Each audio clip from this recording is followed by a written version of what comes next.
Welcome to the stage, where hearts unfold. In the morning glow, stories untold. Let's paint with words, a masterpiece of art, where dialogues bloom, igniting in every heart. Let's tap into the ocean of thoughts, where waves of healing gently salt. Let's paint with words, a masterpiece of art, where dialogues bloom, igniting every heart. Let's dive into the ocean of thoughts, where waves of healing gently sought. Together we'll mend, stitch by stitch, in the morning glow. Let's make the switch. A symphony of voices, harmonizing the air, echoing truth, banishing despair. Let's sow seeds of unity, watch them grow in this garden of hope under the morning glow. Let's bridge the gaps, erase the line, in the tapestry of hearts let love shine. With every word, a step we take towards a brighter dawn for all our sake. Welcome to the morning glow, where dreams take flight in this realm of possibilities. Let's unite, together we stand, hand in hand, healing the nation across the land.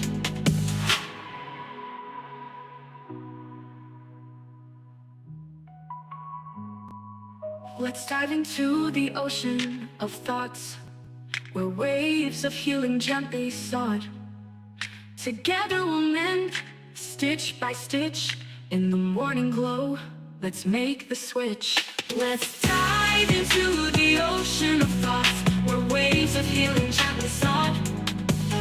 Together we'll mend, stitch by stitch, in the morning glow. Let's make the switch. Let's symphony of voices, harmonizing the air, echoing truth.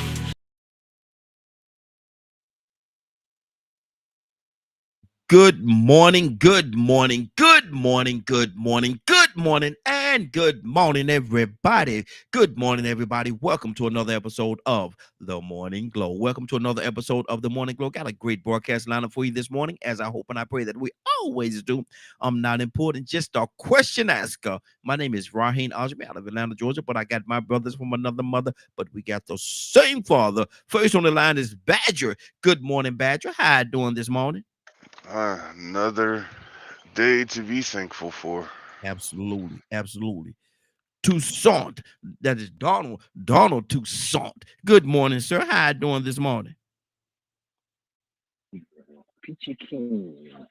Peachy King. Don't talk Peachy about, King. I, Doing well. don't say nothing about them peaches now. You know, you get them withdrawals when you start talking about peaches. I don't know if you want to say peaches. You might not want to say that word peachy this morning. You might want to leave that to yourself.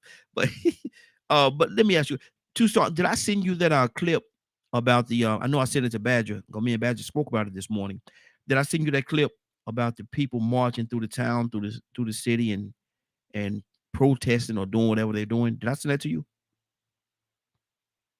Or did you look at it? Yeah, I did. I did look at it. Mm-hmm. I did look at it. How sick Yeah, how sick is that? 2025 we talking. That look like it came from the 40s or the 50s or 60s or somewhat 40s or 50s. Toussaint, this is 2025. And we're rolling to the midway point of 2025, going into 2026. And you still have people gathered around protesting, talking about white power and sending immigrants back and all kind of different things, man. And where are we, man? Where are we?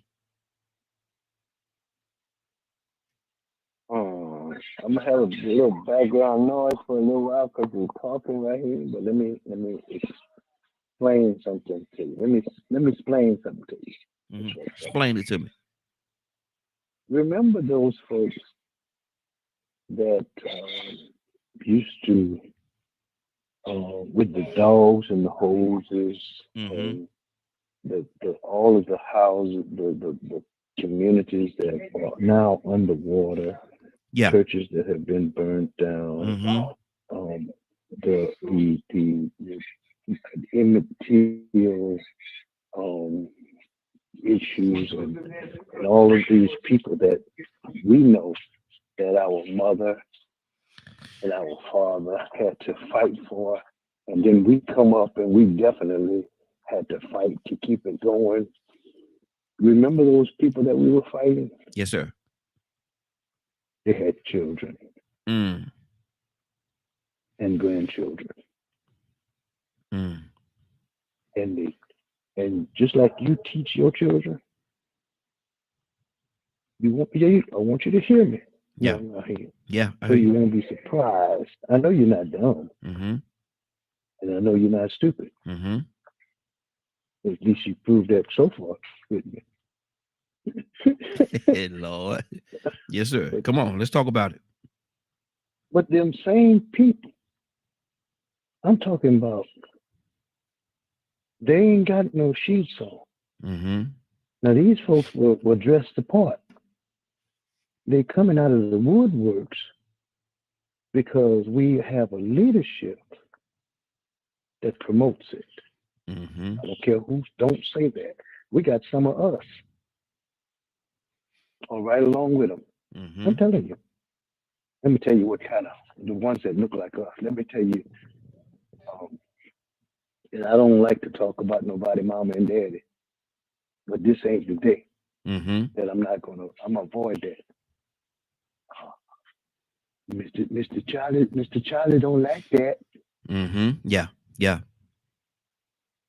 Here come, here come Mr.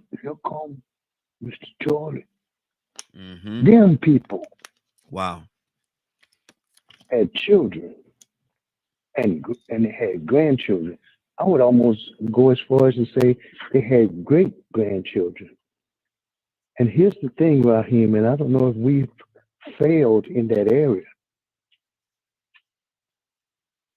but they sit at the dinner table Mm. With us. and have no, with themselves, Mm-hmm. with their children and grandchildren. And instead of them turning the music up at their gatherings, they have conversations Mm. about how they can legally Wow. manipulate your life. I might be lying or I might be crazy. I might be overthinking it. Mm-hmm. I don't think so. But I know that it was necessary for us to sit down and talk to our children to make sure that they are better or than we are Mm-hmm. and know how to maneuver in through this life better than we were able to. Mm-hmm. And can you imagine? I just want, and I'm not sure because I'm thinking this thing through. Can you imagine those people? I'm talking about from the judges to the chief of police to the anybody, lawyers and even policemen Mm-hmm. and preachers. You'd be surprised what's said on Sunday morning at some churches. Yes. Yes, sir. Yes, sir. Mm-hmm. Wow. Wow. I bet you're not welcome.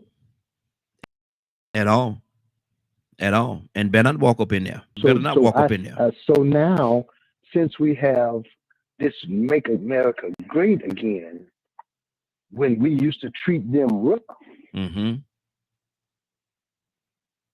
people that think like that feel like they don't have to hide themselves to how they really feel no more. Mm-hmm. They got an open door policy now. And and and that's why you got them marching like that. Mm. It was crazy.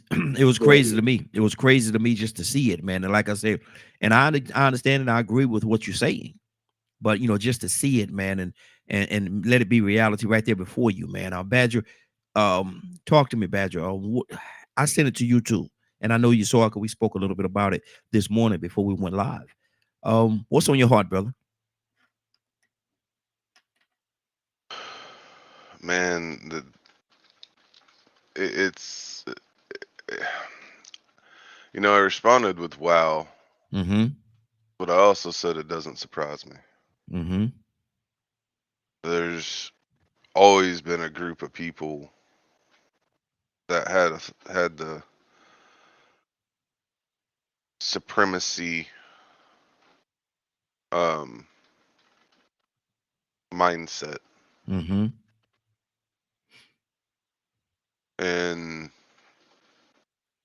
it's with social media and everything, a lot of that stuff is happening more often, where it's being shown that there are things like that. Mm-hmm. So to me, it's never went away. Some areas they still hold those kinds of meetings and all that kind of stuff. It's just most of the time it's just kept quiet and it's not reported on or shown on social media. Mm-hmm. So see it like that, I mean, they're white nationalists. I, it's welcome to America. Wow. Wow. Wow. Leonard, did I send you that clip? The clip that we're talking about where they was walking around talking about white power, and they was talking about Yeah. yeah, yeah. Good morning, Raheem. In the morning. Oh, I'm sorry. Good morning, brother. How you doing this morning? I'm doing fine. What crossed your mind when you saw that? Because I know, Leonard, you fight against stuff like that every day. That's what you do. That's like a fiber of you, man. And to see that, what did that say to you? They have a right to say what they want to say. Mm-hmm. I Mm-hmm. was hoping they all vanished into thin air, actually. Wow. Fire from heaven would come and just incinerate all of them. Mm. That's what I was thinking. Mm. I don't care for them. Yeah. Neither do I, They brother. don't care for me. Mm-hmm. It's a shame, but it's how they are. Mm. Wow. I mean, I 20. can't stop you from doing what you want to do. Yeah. Mm-hmm. I hope that the majority of decent folks stand against them, Absolutely. Absolutely. because that's what it's going to take. Mm-hmm. Decent people have to stand against those type of people. I remember, and to your point, Leonard, I remember when I was a little boy, and I grew up in Greensboro, North Carolina, and a lot of people say that's the South, and it is. It is. But there was a weekend, and they were setting up everything, and they wanted to. It was the KKK. They wanted to march in Greensboro, and Greensboro, where they had the World War City and all different things like that happened right there downtown. They organized it. I guess did all the paperwork they had to do, and I guess they didn't know the area because they wanted to march during an area that they call the Grove, which is predominantly a black community, and they wanted to march through there. They didn't get too far. They didn't. It was not a successful march because those folks in that community shut them down, brother. Shut them Mhm. down. They shut them down, and before you know it, man, they they were trying to get up out of there, but faster than they got in there. I promise you. Because folks came out, man, with weapons and guns and sticks and rocks and whatever they had, man, and they got them up out of there. They That's got what them you up do. out. That's what you do to your enemies. Mm-hmm. I care nothing for the Klan. I mean, those people that's into that white supremacy and all that kind of crap, we don't associate with them that way. Mm-hmm. Mm-hmm. Now, if they want to change, I would hope that they would change. Mm-hmm. But I'm not gonna bet my money on it. Yeah. Yeah. Yeah. Hateful people are hateful people. You got some hateful people that's the same color as you too. Absolutely. You got to leave them Absolutely. alone. You got to Absolutely. leave them alone What you say, because Leonard? Put they're them all about in the same pot to, and boil them together. Put them all in the same pot and boil them together. yeah, tie all of them together and just toss them overboard. I mean, it's not something that we can continue to accept, Mm-hmm. because these people get into power so easily. And it seems as if some people don't understand the connection.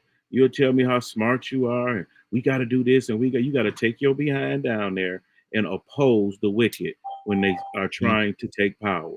You have to seize power from them. There is no other solution.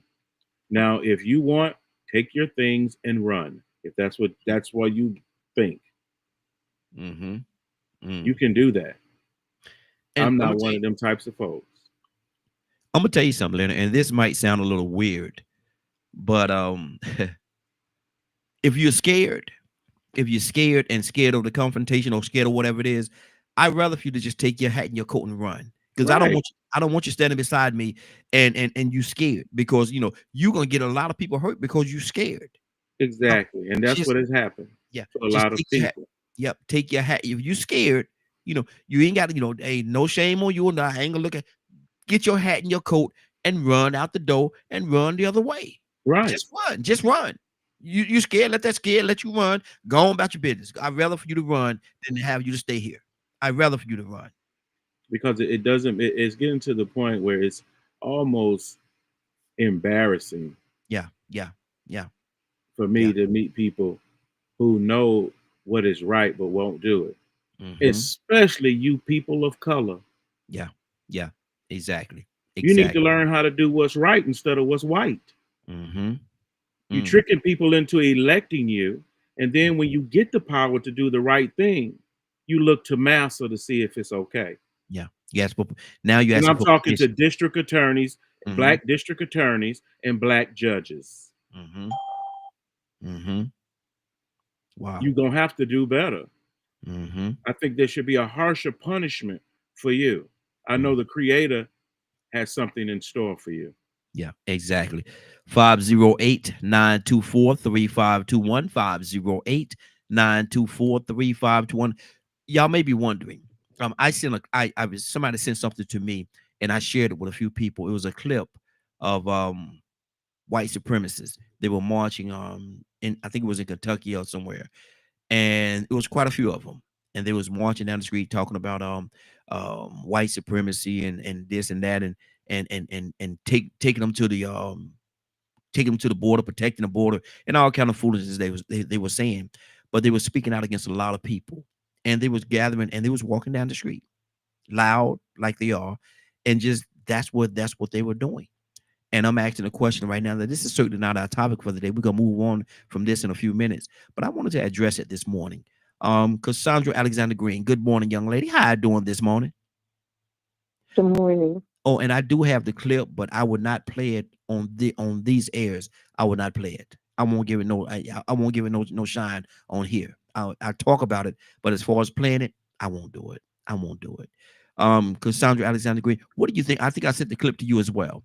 What did you hear or what did you see when you saw that clip? I saw what's the word? Going back. Just like people have been saying, we've taken this thing back. It's especially for people of color. Period.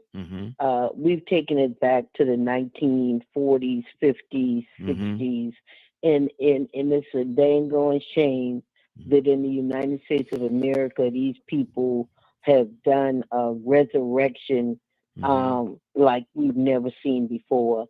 And I don't care whether people like it or not. It's because of your president. It is strictly because of your president. It's because of your president. It's because of his Doge guy, Elon Musk, who is a known racist. And yes, he is.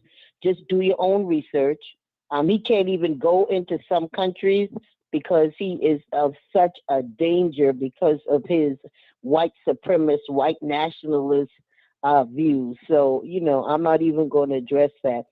But, I've been in marches against these people. It's time to, man, I am 65 years old and I'm ready to do something. I mean, just like, y'all not going to just come in our neighborhoods and try to scare and intimidate people you know, when they came to Atlanta, this was several years ago. When they came to Atlanta, it was about, and this was neo-Nazi skinheads and KKK. They Mm-hmm. came and did a rally downtown in Atlanta, and it was maybe about 145 of them. It was almost 2,000 of us, Yeah. all Yeah. kinds of groups, Mm-hmm. every kind of group you can name, standing against them like, okay, I almost said something. Not here. Yeah. You're not gonna just come in and nobody say nothing to you. Not here. It ain't gonna happen. And Yeah. I've told Yeah. this story before. There was a neo-Nazi red-headed white woman. I'll never forget that woman as long as I live.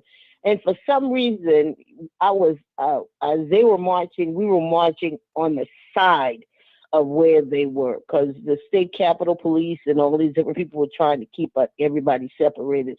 And that woman latched on to me and she was like, niggas, woo, woo, woo, woo, and niggas, woo, woo, woo, woo. Man, boy, oh boy. Yeah. Ooh, Yeah.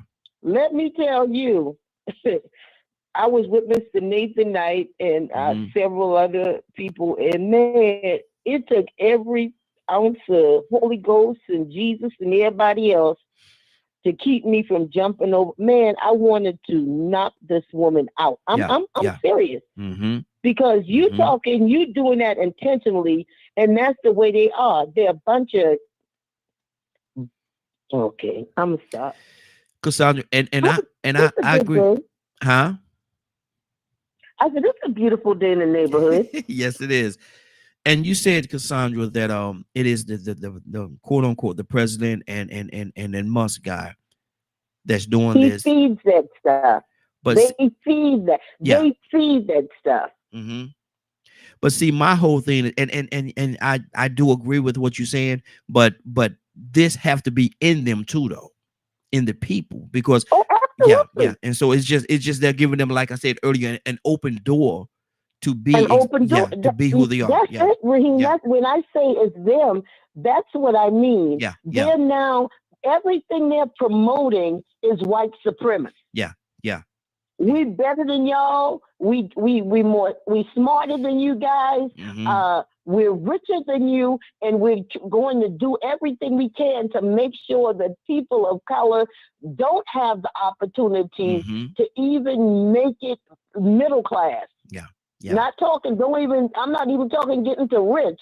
And you can say anything you want. mm-hmm. Yeah, These people are intentionally trying to destroy yeah. people of color and take away opportunities. That's an education Mm-hmm. and find every way they can. I'm Yeah, sorry. It's exactly, the truth, and the truth will stand by itself. exactly.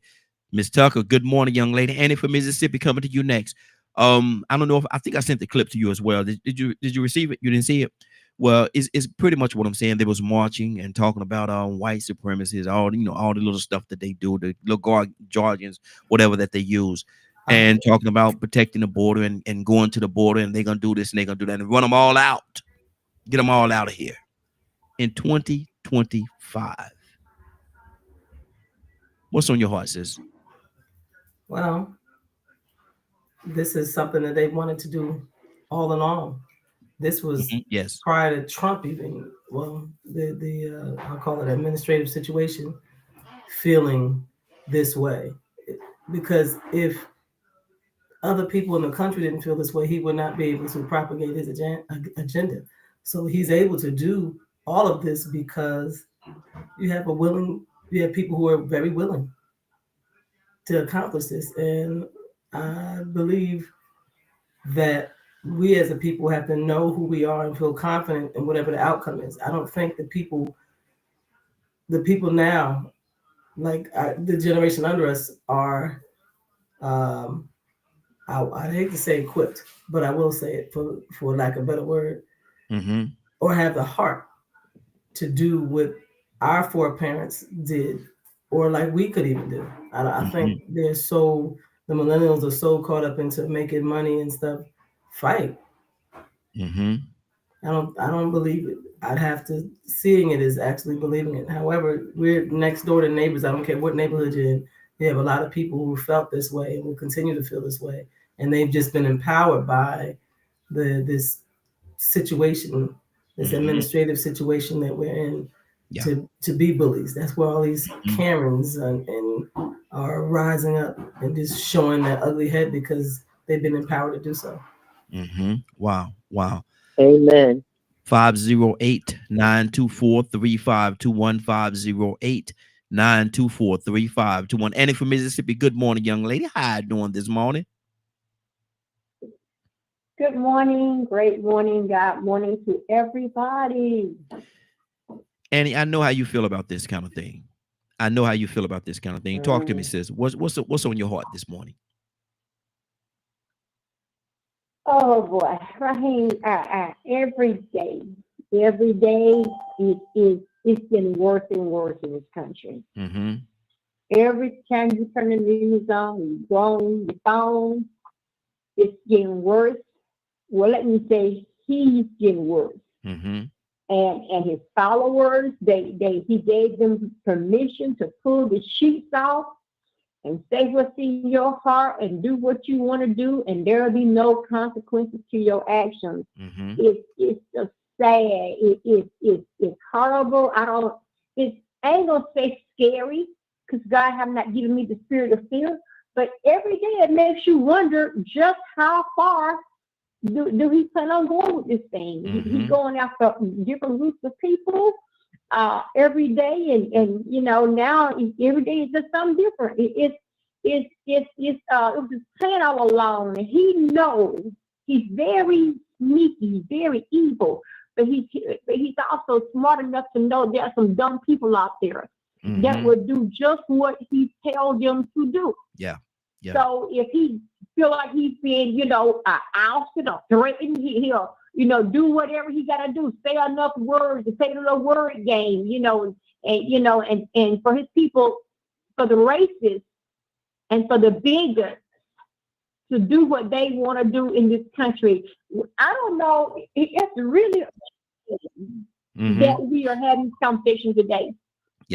Many people seem to have brushed January 6th under the rug. But January 6th is that was the true him.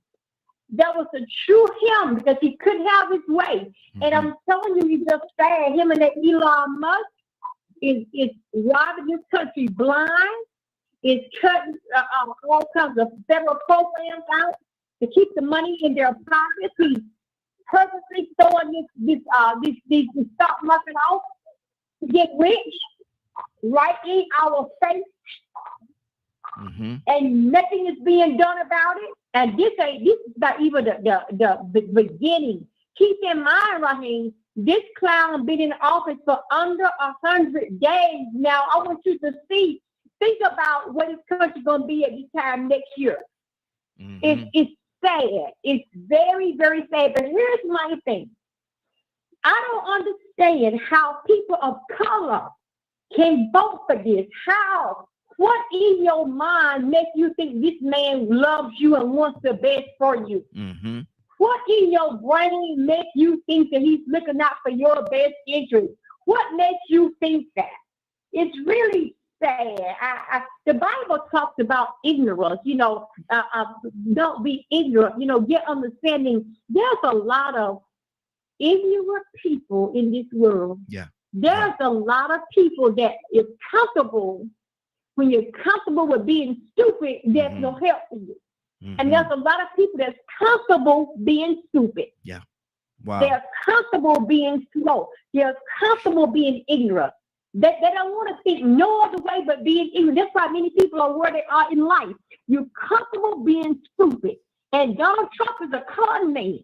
And he will play on your stupidity. Come on. That's what he's been doing all his born days. That's what he's been doing. He's showing the Supreme Court. Look, you may say one thing, but I do whatever the heck I want to do. So he do what he want to do, and he's bringing a president to help lie for him and send this man out of the country by accident, and then say he ain't coming back here no more. All because you messed up. What kind of world are we living in? And you sending people out of the country that have a right to be here. And you leave them there. sad, Raheem. It's a sad day. It's a dark cloud over the country. I'm gonna tell you something. You're very because there's a dark demon in the White House. yeah, and I'm gonna tell you something. And you're very passionate, and I love your passion. And in the course of your passion, I'm so glad you said heck, because you could have said something else. Because you're so passionate, you could have said something else. I'm glad you said heck. Boy, you did good. I almost said it, Raheem. I know. I almost said it. It almost came out. I know. I think about your mama watching the show, so I bagged about that from you. I thank you. I thank you. I really thank you. Curtis McNeil, good morning, sir. How you doing this morning? Hey, morning, Raheem. What's going on, brother? Hey, did I send that clip to you, man, about the marching down the street talking about white supremacy and all those different things? Did I send that clip to you? I think you did. Where'd you send it? Messenger? Yes. Well, anyway. You know, I might have seen it. Okay. You know, I might have seen the clip. Hold on. No, you Okay. In a nutshell, what it is, they're marching. I think it was in Kentucky or somewhere. Okay. Yeah, look at that clip real quickly. I'm gonna come right back to you. Look at that clip and I'm gonna come right back to you. Badger, what's on your heart? I mean, I said it the other day, going backwards. Mm-hmm. You know, it's a almost a feeling of other people not wanting to see what's really going on. Mm-hmm. You know, I've heard people talk about rose-colored glasses. Racism can't be that bad, you know, and all those types of things. And I'm sitting here going, huh? Oh, here's another video. Here's another, you know, situation. Here's another thing. Shoot, I've been talking to some pretty hardcore Trump supporters recently. Mm-hmm. And it's funny because they're like, yeah, I didn't agree with a lot of this. And I'm like, how did you not know he was going to do this? Mm-hmm. And then they just go silent and just change conversation. Wow. So it's just that the video, they're white nationalists. They've been around for so bloody long. It's gonna take an act of God to wipe them all out. Like that's just. But I'm not. That's a God thing. Mm-hmm. Mm-hmm. There's evil in this world. Like being a mixed household. Dude, hatred for Jews, hatred for Native Americans, hatred for just being different. Oh, you're just like hate. I know it's there. Mm-hmm. And there are those that actively practice it, and they don't care about how another person feels. But the moment you do it back to them, all of a sudden, you know, some of them are either going to shoot you or some of them's going to ball up in a corner because they're not emotionally strong enough to stand on their own anyway. Wow. Badger, truth, realistically, do you think racism will ever go away? As long as supremacy thought concepts exist, no. Wow. Let me go back to Curtis. Curtis, you watched the clip, man. What did it do to you? What did it say to you? How do you feel about that?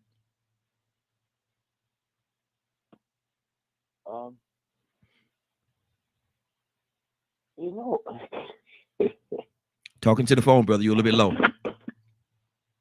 Yeah, because I'm processing right here and I ain't talking right now. Okay. Mm-hmm. You know what? For the last 10 years, It might be longer than that, 15 years. How long Obama been out of office, man? It's been about that long. About 15 years? Yeah, 10, 15, someone, yeah, give or take, yeah. Okay, so and he was in office for 8 years. Yes. So we could say comfortably the last 25 years, right? Mm-hmm. I've been paying attention to a specific report. I can't remember the name of it, but I've been paying attention every year when they talk about as turned in their report. The report is and Badger may be able to help me out with this. The report is the domestic terrorists and the greatest threats. So like every year the FBI do a report on which groups in America are the top 10 domestic terrorist organizations. Okay. So why am I talking about this? Because I'm thinking about right now how you running around here and you are deporting Hispanics. Good morning, Rose. We're not going to say you deporting El Salvador or Venezuelans or Mexicans or you know what I mean? South American. We're not going to say that. We're going to say you're deporting Hispanics. Let's just keep that real. Okay? And you're deporting them under a rule that says that you're at war and that they are terrorists. Right? Is it safe to say that? Yes. So tell me why ain't not one Ku Klux Klan been on them planes, man. Because according to the Federal Bureau of Investigation, over the last 25 years, the top #1 domestic threat in America is the KKK. Wow. Has been the KKK. So tell me why ain't one of them been on that plane? Tell me why they Grand Marshal ain't been put on the plane. Y'all know where he at. You know where he lived. He lived up right there in that state that boys was just marching on that video you just sent me. You can double dutch him because he stayed right there on the South Carolina, Tennessee border. You know where I'm talking about, Raheem. Yeah. Upstate. The people so full of, man, I'm just sick of people being full of it. And then once they get so full that they can't hold their bowels and they start flowing everywhere, the expectation is for us poor folk to then come and clean that mess up and take care of them like, oh, you go, all right, baby, you know, we love you. You know you made a mistake. No, I'm tired of that expectation, Raheem. And I'm sick of seeing these poor Caucasians that keep buying into that foolishness. Wow. 508-924-3521. 508-924-3521. You ask, why don't they go get them? Why don't they because they know where they are? They know where they are. They probably had dinner with them last night. They might have had dinner together last night. And talking over the dinner table about what their next move is going to be. Tucson, talk to me, brother. Raheem, huh? Can I ask you a question, Raheem? Ask me a question.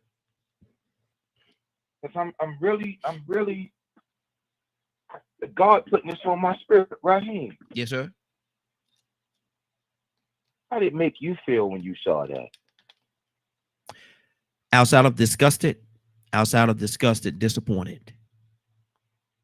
Outside of disgusted, very disappointed that we as a people that we as a people can't get past or can't jump that hurdle that's separating us racially. Very disappointed, man. Very disappointed. Because if you ask anybody, if you put any one of them in front of me right now, and if I ask them the question, what did I do to you? What did I do to you? Well, y'all people, no. What did I do to you to make you not like me? What did I do to you? They couldn't tell me a thing because they probably don't even know me. But yet and still, they're driven so hard on not liking me just based on things that other people have said or the color of my skin or what have you. Man, the truth of the matter, they're so shallow. They're so very shallow, man. Because you can't tell. I would never will I like or dislike anybody just because of the way they look, the color of their skin, or any of that. Unless or until you do something to me, my family, or something like that, then I'm gonna treat you just like I treat everybody else. And I'm gonna tell you something. Captain Leonard could vouch for this, man, because he and I used to hang out when we was in the studio back in Snellville, I think it was. He'll go with me to the store after we broadcast. We'll go to the store, go get something to eat or something like that. And Leonard will leave. He'll leave me. He'll leave me in the parking lot because I'm speaking to everybody, and it doesn't matter whether you're black, white, orange, polka dot, or little straight. Hey, how you doing? Leonard, how many times have you left me in the parking lot standing there, man, talking to somebody? Raheem, I'll be in the store. It's not just you. Yeah. Curtis said, I done been there. I done left you standing a couple of places. Yeah, it's not just you. You know, that I came to the store to go to the store to get something, not to entertain and talk to folks. That's but that I understand that's what you do. But Leonard, have you ever seen a situation whereas I didn't want to talk to anybody, or and again I'm gonna say this, y'all, ain't nothing special. No, never. It doesn't matter what color they are, man. It doesn't matter. Yeah. Old, young, it doesn't matter. It doesn't matter. They're people. They're people. Yeah. I don't have anything against people that are good people. Like Leonard say all the time, good people. I love good people. And it don't matter what color you are, if you're good people, you're good people. It's just the other side that I don't care nothing about. Yeah, I'll give anybody a minute that come in peace. Yeah, exactly. Come on. So it's just some things you have to know that you're against. You sit there and you'll say, well, maybe. No, see, that's not, I can't deal with that. Yeah. Why you live all this long and don't know what you against? Yeah. You just do anything, like some people say, when in Rome, do what is it? Do as the Romans do. Yeah, but I ain't Roman. I'm Leonard Jones in Rome. Yeah. It don't matter what you doing. You should have boundaries. Yeah. You let me be sitting at the table eating, and somebody say something crazy out of dinner over with. Dinner over with. I'm not even. I was in corporate America, and as management, there's different cultures in organizations. And the managers would have lunch. You want to go to lunch and sit there and get to talking about folks. Well, they this and they. Who the hell y'all talking about? Hey. But they knew after that to no longer invite me to lunch. I've sat in meetings where they have been planning to do some of the most awful things in the world to people. And I walk right out and tell them people what they're planning to do to y'all. I can't believe he said that. But then that what you said you was going to do to them? Yeah. I'm not like you. And it needs to be known. You should be known. Your character, people should know where you stand on issues. People who don't want to tell you where they stand are people you should not let into your inner circle. Exactly. And be friends with. Because they sell out. Yep. 508-924-3521. There may be some people that standing on the other side that think that what went on with the marching and quote, I guess, protests and whatever they were doing, somebody may be listening and think that there's nothing wrong with that. That they and truth of the matter, they have the right if that's what they want to do. They do have the right, but is it right? They do have the right, but is it right? Ms. Tucker, talk to me. Oh, you said they do have the right, but is it right? We have a right to smack somebody for getting our space, but is it right? What will it cause you? What will be the cost for what you do? For every action is a reaction. Slap slob out of them. Slap slob out of them. Go ahead. You said slobber. I was thinking lower. We're in a critical moment right now, but if you don't know who you are by now, you'll never know.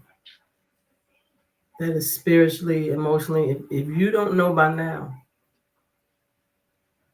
where you stand on certain issues, you may never know. Because, a lot of that starts when you're younger, when you're in the home.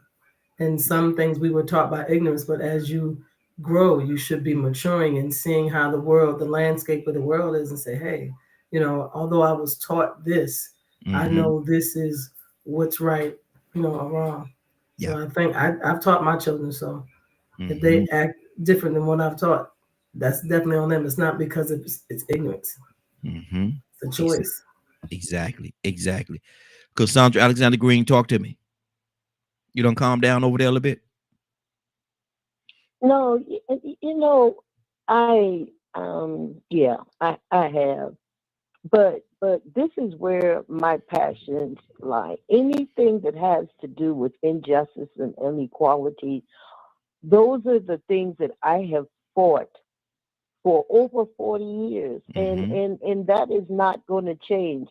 If you do, and I don't care if the person you're doing it to is white, black, orange, or green. But people need to treat people with some type of dignity, respect.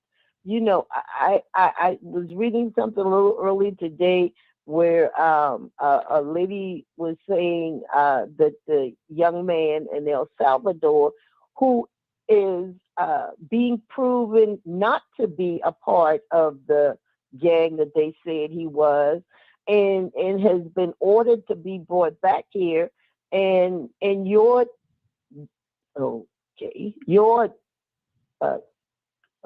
president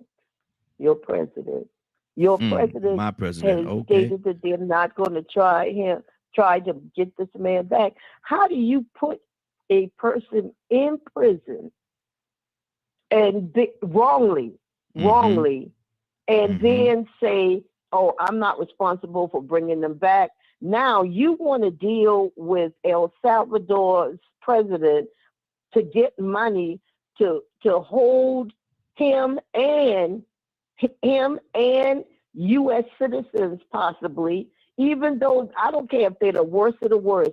Ain't no doggone person should be sent outside of this country. That's how we know we're in a dictatorship. Y'all can say anything. I don't even want nobody to play around and act like this is not turning into a total dictatorship run by oligarchs. If you say that, then you're ignorant. I don't care. You're ignorant and you have no clue as to what's going on. Please read the playbook for Hitler and every other dictator around the world and see if Trump is not fitting the whole mold for it. Wow. He is a dictator in coming out. That's all. Wow. That's good. Tucson, talk to me, brother.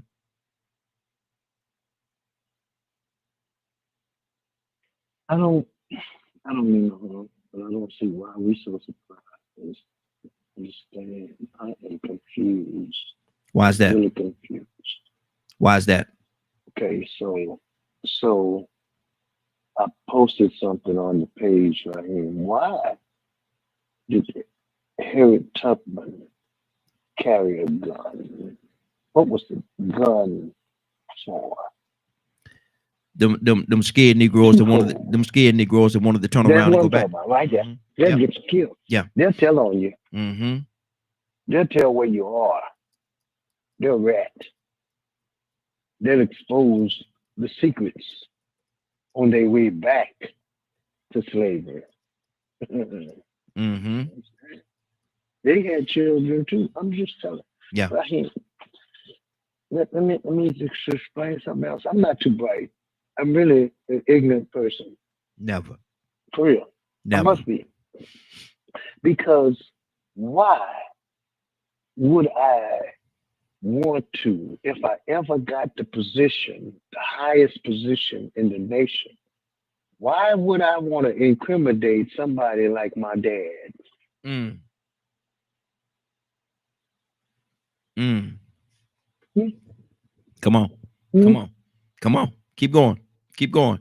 I'm in the same family. Mhm. It's my family that conducts themselves in that type of way. That's how I got here. Mhm.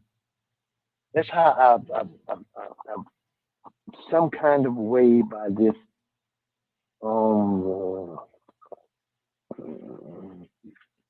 the chips where they fall where they may. Yeah. Mhm. This is the type of table that I've been sitting in growing up. Why would people like me and the people that I know, the people that I'm surrounded by, why would I want to make them terrorists Mhm. when this is our country? Yeah. You hear them say our country, and you look at the people that say our country, they ain't melanated at all. We don't miss, have we missed something? I mean, really, have we forgotten the fact that if certain people get to a certain place, they put the doggone city underwater? Mhm. You- Mhm. Y'all must have moved somewhere. You think you're in Africa somewhere? You think you're in where? This America. Yeah. Ain't nothing changed about America. It's we crazy. I must be stupid. Mm. I'm gonna go to the stupid corner. Mm. Wow. You think these people, and you ask Raheem, if racism is gonna go away, you got to want it to go away. Raheem, I don't blame you for being better than somebody else. Mhm. Here's why I say that. There are some people don't love everybody. Did we miss that? Yeah. Let Yeah. me tell you something else. Let me share something else. Let me share something else for us Christian folks. He's so confused, telling us it's crazy because we've been handed somebody else's religion and we believe it wholeheartedly, and somebody been lying to us. Let me just tell you, see, I've been put out of church for a while, so I'm Mhm. happy that I don't have to fool with some of you Negroes Mm. Mm. because see, we have been infiltrated to the fact that some of us feel like we better than each other. And they don't care about you either. They just want you to tell Raheem. I saw all of these people surrounded by our leadership and they bow, they kneeling at his feet. And you know what I seen in that? One ignorant preacher that don't know the difference in a prayer and a Martin Luther King speech. Wow. That's the type of Negro Mhm. that Harriet Tubman had a gun for. Wow. Wow. Curtis McNeil. Curtis. Curtis, you there? Yes, sir. I'm gonna come to you Yes, and sir. I'm right here. I'm listening. okay, and then Ms. Tuck, I'm coming to you next, and I'm gonna read this. I'm gonna read this, and I'm gonna get to a certain point, and I'm gonna ask you a question on this because we're talking about these things. And let me I'll go ahead and go. Let me go forward. The Lord is my shepherd; I shall not want. He maketh me to lie down in the green pastures. He leadeth me beside the still waters. He restoreth my soul. He leadeth me in the path of righteousness for his name's sake. Yea, though I walk through the valley of the shadow of death, I will fear no evil, for thou art with me. Thy rod and thy staff, they comfort me. Though thou preparest a table before me in the presence of mine enemies, thou anointed my head with oil. cup runneth over. Surely goodness and mercy shall follow me all the days of my life, and I will dwell in the house of the Lord forever. I'm going to go to number 4. Yea, though I walk through the valley of the shadow of death, I will fear no evil, for thou art with me. Thy rod and thy staff, they comfort me. Because we're talking about this. We're talking about this situation. We're talking about what's going on. We're talking about the mistreatment. We're talking about all these things. When are we going to do something? When are we going to do something? Thy rod and thy staff, they comfort me. When are we going to do something, Curtis? And I'm not sitting here trying to make no, rebellion. I'm just saying, when are we going to do something? We could talk about it all day till we blue in the face, till our butt kick a field goal. We could talk to our butts, kick a field goal. When are we going to do something, Curtis? Well, let me just address the issue of narrative, all right? Because a part of your question is directly, in my opinion, this is just my opinion, a part of your question is actually connected to the lack of representation of the people taking the narrative. Explain what that means. Why do I say that? Yes, explain that. Okay. So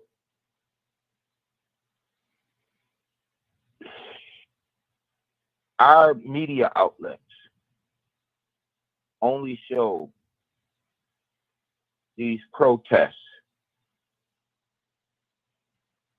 Every so often they show it and then they get off of it. They don't never had no discussion about it. There's never no deeper dive into what the protest is and this, that, and the third, right? So there's this image created, and I'm gonna keep it all the way above. There's an image created that there is nothing being done against it. But I don't know about y'all. I can only speak for myself. I'm one who actually pay attention. And I'm not saying that y'all don't pay attention. But I tend to really, really lock on and see the forest beyond the trees. I wonder how many of us know that there's been a major protest in DC since January 21st. There was just, I seen what's the name? I want to say it was last week. It was out last week or week before last.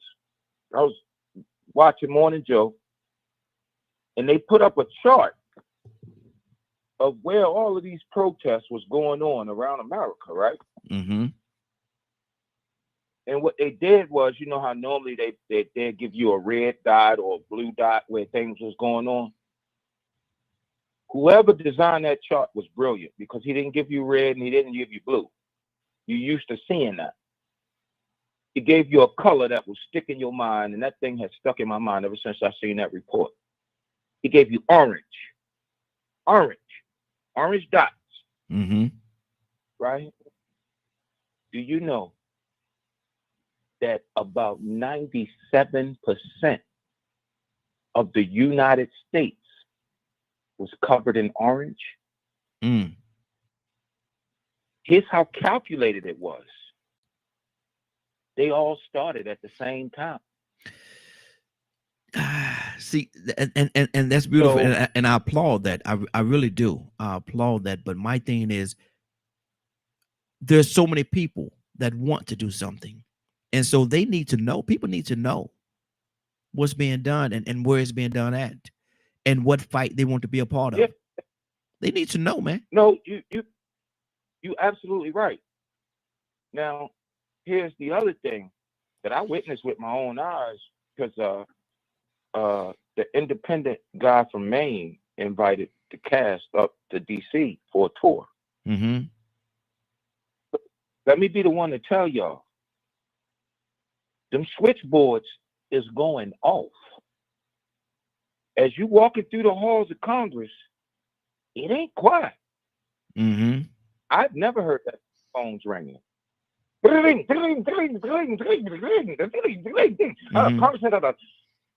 People are protesting. What we are experiencing is we are experiencing the beginning of a revolt. Mm-hmm. That's what you're experiencing. We are at the beginning of a revolt. It just ain't got physical yet. But of course, we know what happens when those who are in charge or so-called in charge refuse to listen to the voice of those who are revolting. Mm-hmm. We already been down this road. It's called the Revolutionary War. Mm-hmm. The folks was revolting, they was protesting, they was protesting, they was protesting, they was protesting, and then all of a sudden, black dude who was sitting in the meeting, you know what? I'm tired of this. Mm-hmm. And him and 4 or 5 other dudes got up and walked out the bar, and they went and confronted their oppressor right there. His name was Chris Casadics. So I'm hoping that it don't get to that point to where there's spilled blood in the streets. But I can tell you, as a forward thinker and as a forward seer, we are at the process where, okay, the laws say we're going to keep asking, we're going to keep asking, we're going to keep asking. But then it's going to turn into what Dr. King said. Dr. King told us the voice, rioters, rioting Mm-hmm. is the voice of the unheard. Mm. It's the voice of the poor. So we have to be very cognizant, because right now we have somebody in power who wants total and complete control. Good. Okay. But see, my So, thing is this, Curtis. My thing is this right here. And if I'm wrong, chalk it up to me being wrong. But with everything that's going on right now and how it's going and all the stuff that's happening right now and what they're trying to do, I don't think this is a time for us to be passive. I don't think it's a time for us to try and pacify and wait for it to pass over. I don't think it is, man. And I'm not saying that that's what you're saying, because honestly speaking, it's not. But my thing is, I'm just to a point where, and I'm not trying to cause no rebellion or nothing like that. But if there is one, I will be a part of it. But my thing is this right here. I'm not saying that. But we have to do everybody, because Sandra got this beautiful saying, and she said nobody could do everything, but everybody could do something, and we need to do something, whatever our something is, to stop this foolishness, man. Everybody have to do something. You are absolutely correct. Listen, you are absolutely correct. What I'm saying is, at the time that we end, and the person that you got and the cronies that he got sitting around him, right? Mm-hmm. We have to not only do something, but everything that we have to do at this point mm-hmm. has to be strategically placed, because there's an initiative behind what he's doing. Yeah. Now, that initiative is rather simple. Mm-hmm. Understand, if the country erupts into a big riot, you now give him by law the power mm-hmm. to throw out martial law. Mm-hmm.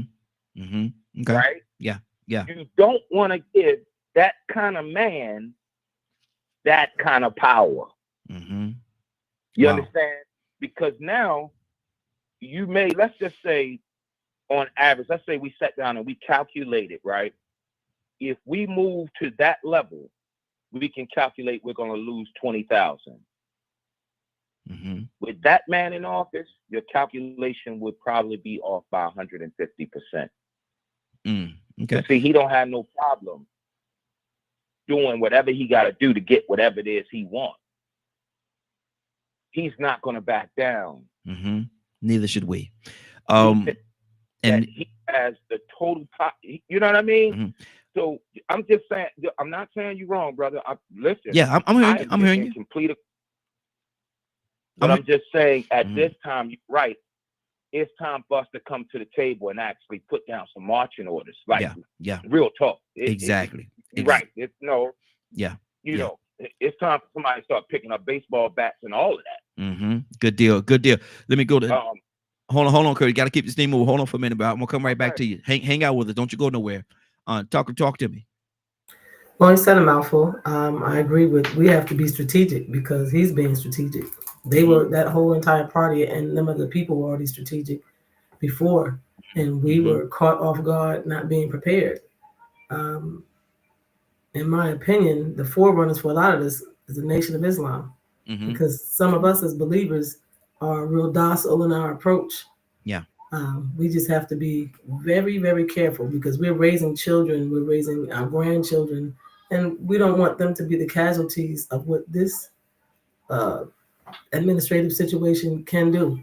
As he talked about the martial law, that's what's going to be implemented soon. As soon as we decide to use our corrective rod and staff, as you were applying, the scripture to, because the rod and staff just was making sure that the sheep were in line and doing what they're supposed to do to prod them and to push them into right direction. So there's going to be, God is going to allow it if it's not already happening. I haven't heard any groanings or felt the ground trembling yet. However, it could be just demographically where I'm located, but it doesn't mean that God doesn't have people already working in the midst. And we have to be strategic. We have to be wise in what it is we're going to do, because when you're dealing with corruption, you got to make sure that you have all your ducks lined up in a row at the top.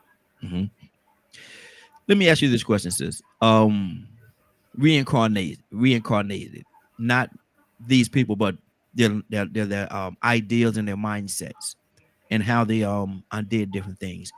If Malcolm or Martin had a reincarnation and they came back in the form of somebody else during this day and time, which one would you in the current situation that we're in right now, who would you lean more towards standing behind, Malcolm or Martin, and why? Malcolm, because it has taken an aggressive turn. Because when you're doing stuff at the top and you allow everybody else to be above the law, I would have to say Malcolm. Turn another cheek may not be it. Yeah. Wow. Toussaint, who would you stand with in this day and time with the current situation that we have, a Malcolm or Martin?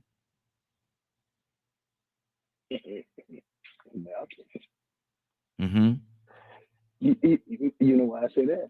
Why is that? Because them young folks, them young folks might kill you trying to be a Martin. They ain't gonna stand for it. Wow, they're gonna take you out, bro. You don't believe me? Yeah, I do, and I do. I really do. Them, and I think we need to join them with their attitude. They ain't stupid. They just don't want to go back, and I don't either. That foolishness that we know, and I understand, and I love everybody. I do. I love Trump. That's crazy for me to say. I don't like him. I can't stand that sucker. But I love him. But I ain't gonna do nothing to break my neck to try to join him. I'm not doing it. If you was at a function and see, this gonna tell me right here. This gonna tell me what I need to know. You're at a function, and he fall in the pool, in the deep end of the pool, and you realize he's fighting and can't swim. How much effort would you put in to save him? I'm sorry. Get in the water, Leonard. Lord. Now you say you love the man. You ain't gonna let nobody you love drown now. Come on now. Raheem, you let me tell you something. Uh-oh. What is it? Agag, or who was it? Who was it that Samuel told Saul? And I'm not citing violence, but that was back in the Old Testament when the merciful God that we know of, when the enemy, evil, was present in the land, especially that they desired to, that he told them that you're going to conquer. He said, kill the dog. Good Lord. Kill everything. Don't you? Why in the world? Samuel comes there, the prophet, and he says, I hear some livestock. And why in the heck did you save the king? I tell you what. Give me a sword. I'm going to kill him myself. Wow. We don't get it. I mean, we got this come to Jesus, kumbaya type attitude. You saw the last time that he was in office. He didn't want to come out of office. He told you. So January 6th was an example of the attitude of people that really think this country is theirs and everybody else do not belong, and they can get away with it. And if they prosecute, put in jail, they get in a position that they get them out and say they deserve reparations. They lost something while they was in jail, and I'm going to see if we can get it back because they were patriots. Wow. And if we didn't get it, you can act like Martin Luther King if you want to. Dreaming. Wow. And I appreciate him. Don't get me wrong. Yes. You better act like you've got some Jesus in you. But to this is a different. I'm just saying. I just don't see us coming out pretty good trying to ask somebody to treat us better. Wow. I work with some. Yeah. Say it. And I when they start firing up, I make them madder on purpose. And I want them to say something that they didn't mean to say, just because I feel like it. Wow. Badger, in this current climate that we're in right now, who are you more apt to walk with if they were here? A mindset of a Malcolm or a mindset of a Martin? Martin. Okay. Why is that? I guess a lot of it's the walk I walk. There's a lot of people I want to hit. But it's also a lot more in depth than that.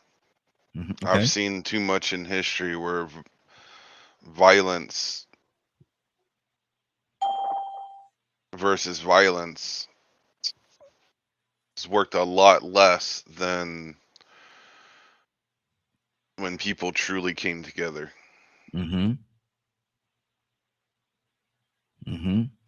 So they kill both of them. Looking at history. Did you hear what Toussaint said? No. He said they killed both of them. Yeah. None of that surprises me either. I mean, Christ was killed because of supremacy thought process. It's just part of history. Anytime you put gold before humans, it don't matter what race, color you are.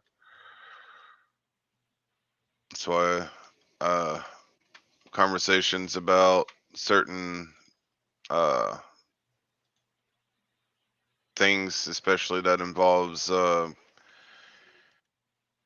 capitalism and things of that nature, is not one I should probably have with folks because I'm going to upset people. Okay. Cool beans. Leonard, who in this climate that we're in right now, who would you be more apt to stand with, Malcolm or Martin? It don't matter to me. Mm-hmm. I'll stand with anybody against my enemy. I'm not longing for some other man. They dead. They ain't gonna do nothing. What you gonna do? You're missing my point, brother. You're missing my point. I know we keep going back to this and this, that, and the other. And when you look at their lives and what they have done, both of those men were extremely intelligent. They were about leadership and organization to accomplish change. That's what they both were about. So my question is, you can't there's a protest going on. One on this side of town, one on that side of town. Malcolm is leading one, Martin is leading the other. Which one are you attending? I will probably split my time between the two. Because that's what I do now. That's what I do now. I'm not caught up in nobody's romance about how things should be. I'm trying to do and encourage others into the future of things. How you deal with what's going on right now. There ain't nothing Malcolm gonna tell you about what happens today, nor Martin. They're not gonna tell you what to do. They're not gonna make decisions for you. You're gonna have to do that. You know what's so amazing about what you just said?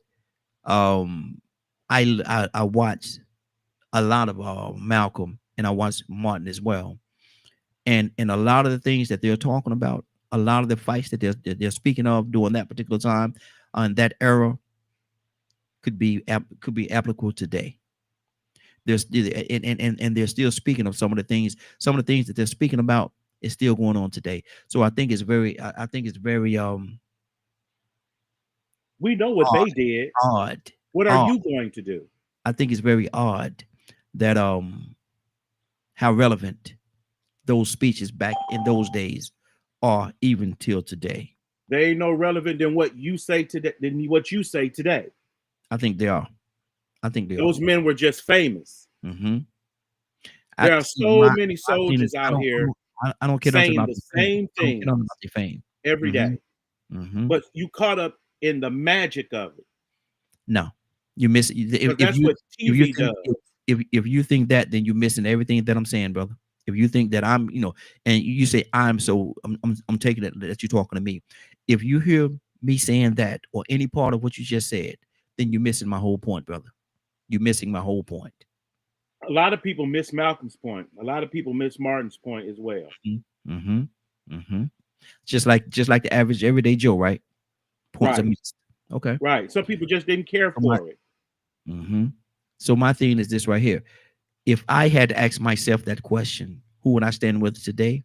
And typically I don't answer a lot of the questions. I'm the question asker, and I stay out of that lane of answering the questions. But if it was up to me and I had the same scenario posed to me that was just posed to you, I would select. I wouldn't stand in the middle of the line, in the middle of the road. I would go to one side of the road or the other.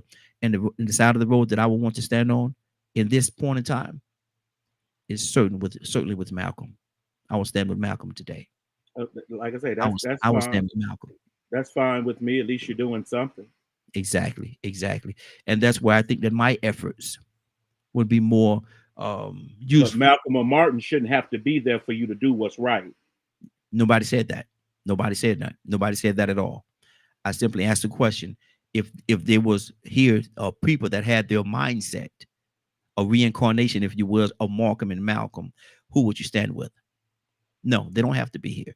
I'm talking about the mindset and how their approach was in dealing with situations that's happening today. And if that be the case, I will stand with Malcolm all day. I will stand with Malcolm. Cassandra Alexander Green, who would you stand with? Definitely it would be Malcolm. Because I understand the concept, because I still deal with a lot of the older civil rights leaders, and I listen to them, and many of them in conversations would take up something in their hand and do it different. Yeah. So we, they would. And I've talked to everybody pretty much what's the name that John Lewis. I've had personal conversations with a lot of these people. Yes. And believe me, they would not do it the same way that they do it now. Mm-hmm. And we can pretend like it's kumbaya time if you want to, but these people in the White House right now, they want total control. They want control of your television. They want control of your money. They want control of your education. They want control of your health care. And the person that I believe that would do a no nonsense, let's just do it, would be Malcolm X. Yeah. And I remember one of the most powerful speeches I've heard probably in like 20 years was a few years ago with Dr. Steele from SCLC, the president of SCLC. And he said, I don't want, and this was at a Morse Ford Bridge lynching, the lynching that I direct.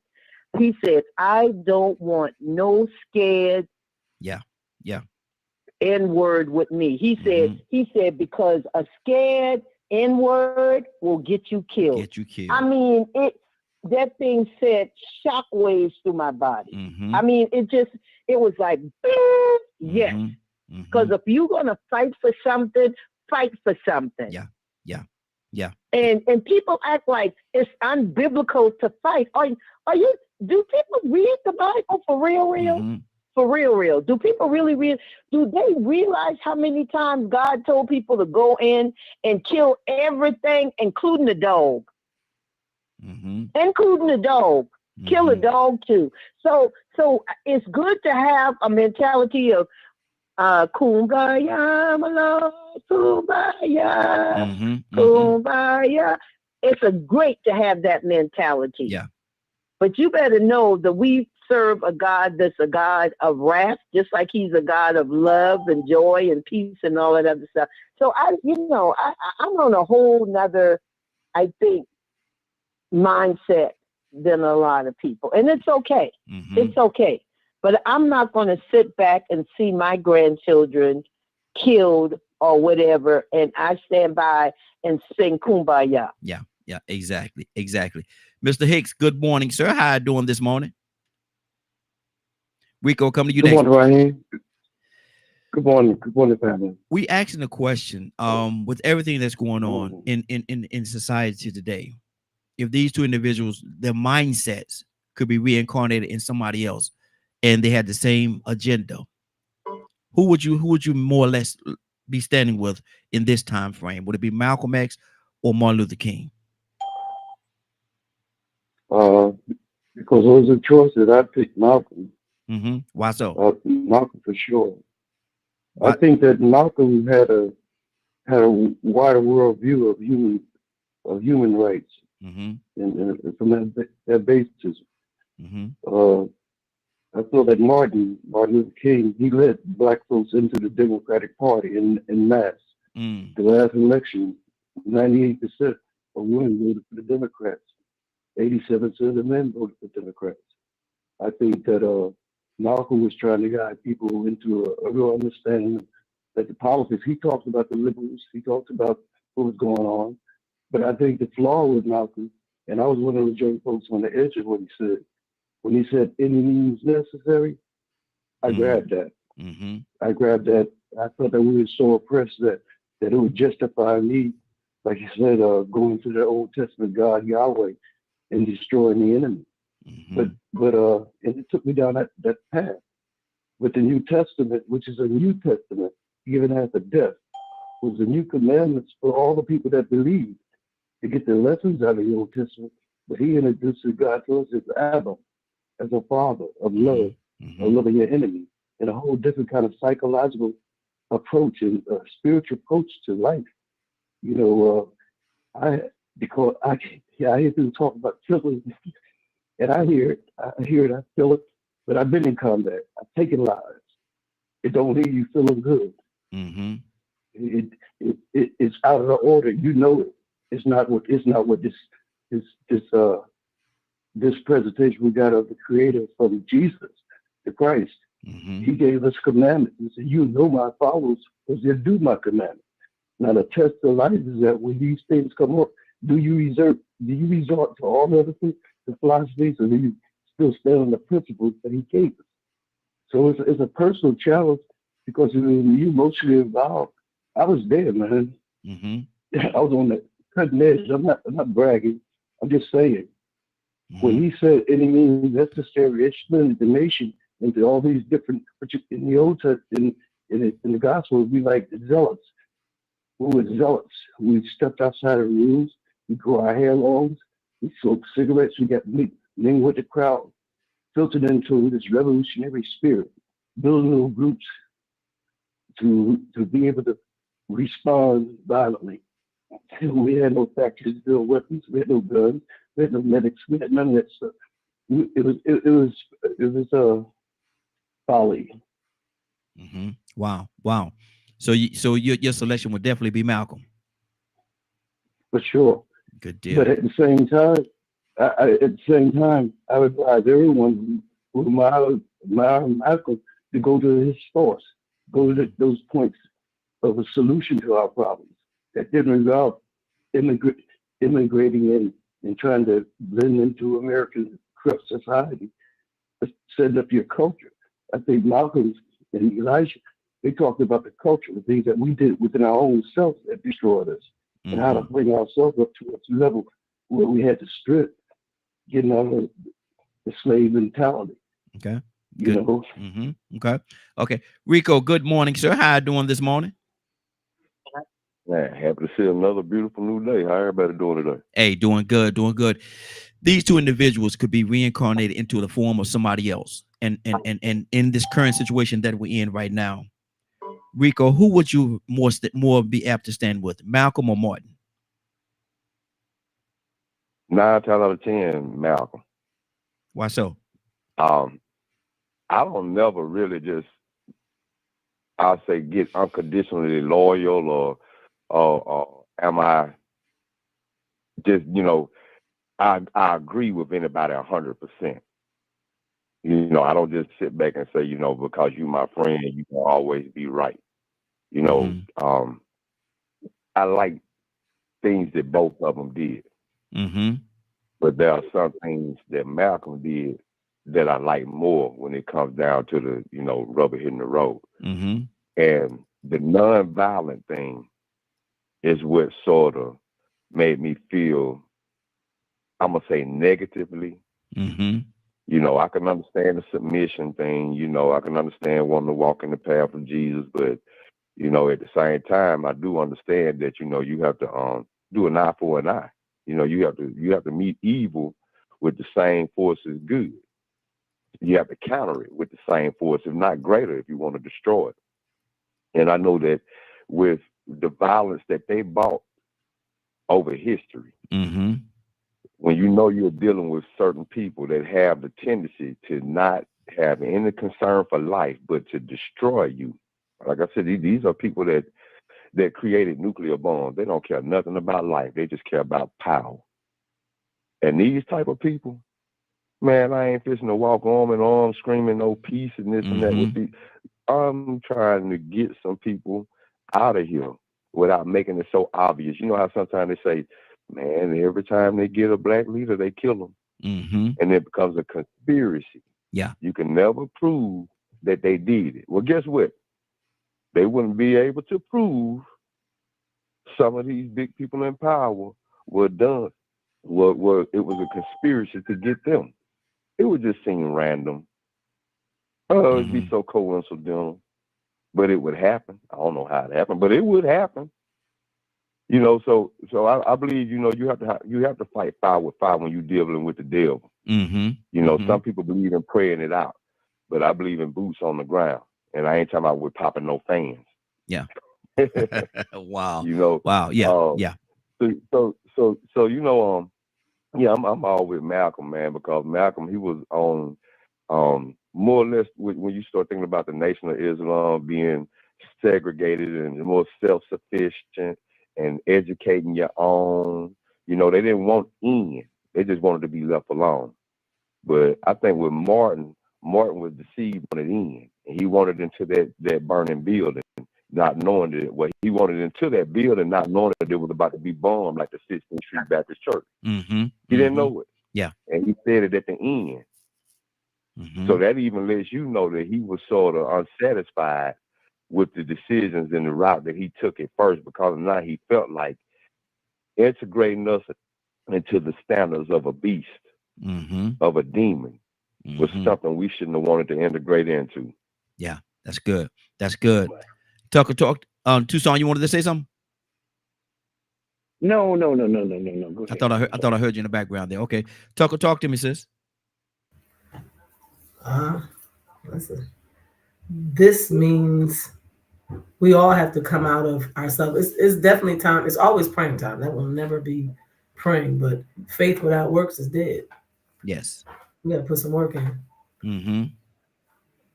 Mm-hmm. Get on our knees and pray. However, put our hands, at some point, is to put our hands to war. There's no other way out.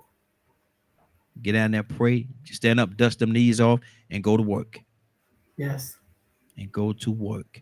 Nobody wants to do that. However, desperate measures, desperate times, 6 desperate measures. So Malcolm had the right idea, and I'm sure he probably saw the day will come for this, where evil would try and usurp all power and authority. And here we are.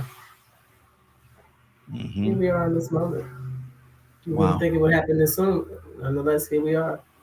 I trust God through all of this. I suggest all of us who are believers trust God, yet we got to put the work in. We got to put our time in so payday can come after a while.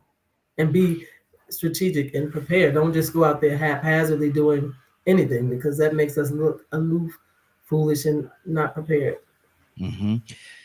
And see, I'm never going to be the one to say that you should not trust God. I'm never going to be the one to say that. But the question that I will ask is, if we put in some work and we do certain things to better our situation and circumstances, does that necessarily mean that we're not trusting God? No. Okay, good. We're relying and trusting and leaning on Him to give us direction so that we can move forward. Absolutely. Okay, good deal.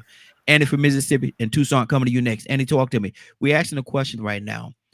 Reincarnated. If they could be reincarnated in a living force today, with the current situation as it is, who would you follow more, Malcolm or Martin?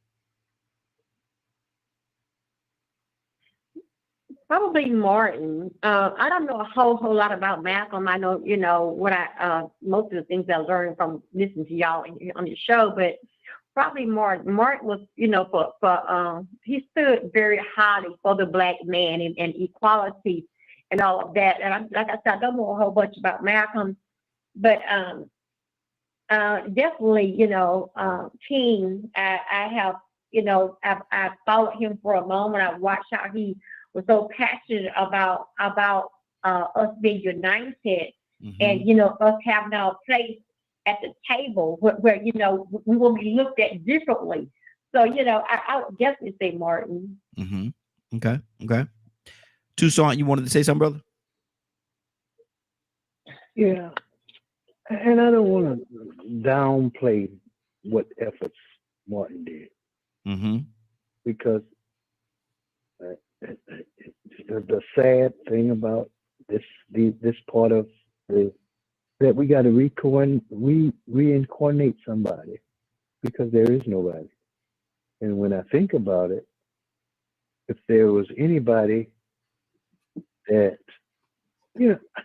that probably says the things that I probably would say and that I couldn't say, let me just throw it out there, in the per se Black Baptist Church.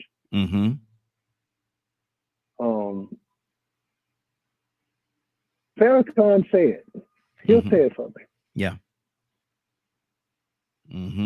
But what we do is we politicize Christianity to the point that we make big men out of preachers. God's greatest gift. God's greatest gift. That he's God's greatest gift because he speaks eloquently and he's educated. That's good, but you do good in the four walls. But when it comes to the work that's needed to be done, you're just waiting for the next service. Wow. That makes me. I'm so tired of that, man. And because I'm not finna convert to no other religion. I'm sick of religion anyway. The heck with all of y'all and y'all religions. Because the scripture ain't made for religion, it's made for a lifestyle. And if you think about Christ, he was kind of a renegade. That dude wasn't that nice.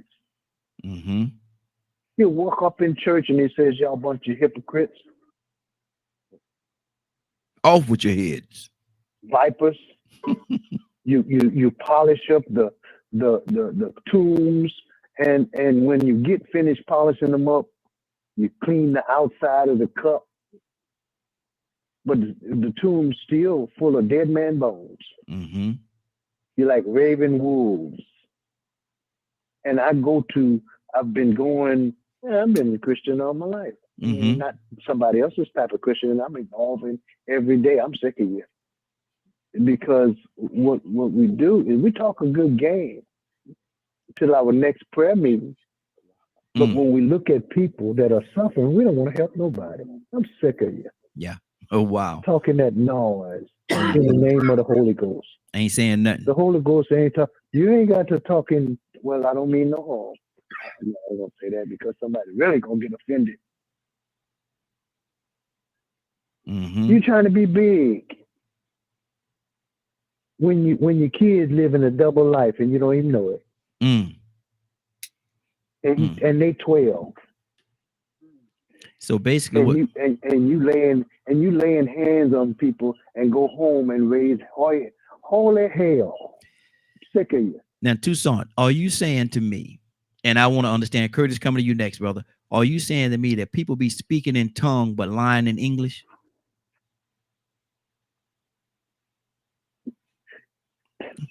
A little bit, yeah. Ain't nothing wrong. It's a gift. It's a gift. The gift of tongues is real. Okay, but there's a format for that, and we ignore it, trying to be great, trying to out spiritualize each other. Paul talks about that. You sit down and you get together, and if people are not qualified, they can't even eat the Lord's Supper with you. I'm sick of you. Wow. You can speak in tongue, but you can't speak to me. Get out of here somewhere. Yeah, there you go. Curtis, talk to me, brother.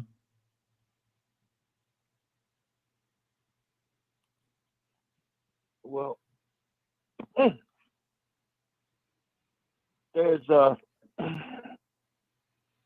one of the greatest speeches I ever heard in my life was actually Dr. King. Dr. King did a speech called The Two Sides of America.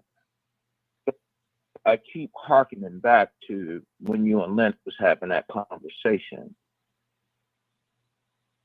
And you are spot on. The two greatest speeches is Malcolm X, the bullet or the ballot, and in my opinion, and The Two Sides of America by Martin Luther King. All right. To answer your question,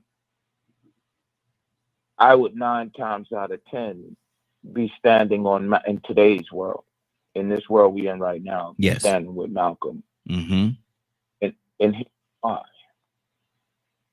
Because Dr. King would have probably told me, we're going to go stand beside Brother Malcolm. Dr. King, in what we in right now, Dr. King was a brilliant man. So he understood. He would have had an understanding that, you know what, we done tried it my way. We done tried it my way. And this is what we get. Oh no, we got to do something different. It's always amazing to me that Dr. King was assassinated after he sat down with Elijah Muhammad. So black folks get somebody So that get in front. amazing to me how Just in like the very end, Malcolm never Dr. King advocated violence. the You court. never heard him advocate. And Leonard, we can hear you. We can hear you, Leonard. Go ahead. Dr. King started carrying the torch that Malcolm was carrying prior to him being assassinated. Because what nobody ever seems to talk about is Dr. King was actually speaking of going to the UN to file for rights. He was on that because Malcolm had already shifted years before. And once it all came together, Dr. King realized, you know, Brother Malcolm was right. This civil rights is, we got what we thought it was, but they done shifted, so we have to shift. So it is, in my opinion, Raheem, that truly in this world we're in right now, Dr. King was brilliant enough to know, okay, you know what? We done tried my way. My way only got us this far, and we ain't there yet. His way gonna get us to the promised land. So Okay. I would follow my orders, and I would be walking with Malcolm. Okay.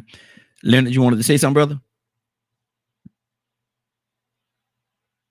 What was Malcolm's way?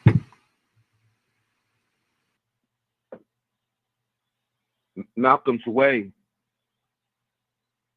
during the civil rights movement, Malcolm believed in civil rights, but he also believed in human rights. The reason why Malcolm X was assassinated was because Malcolm had took up a charter to take to the UN to fight the human rights.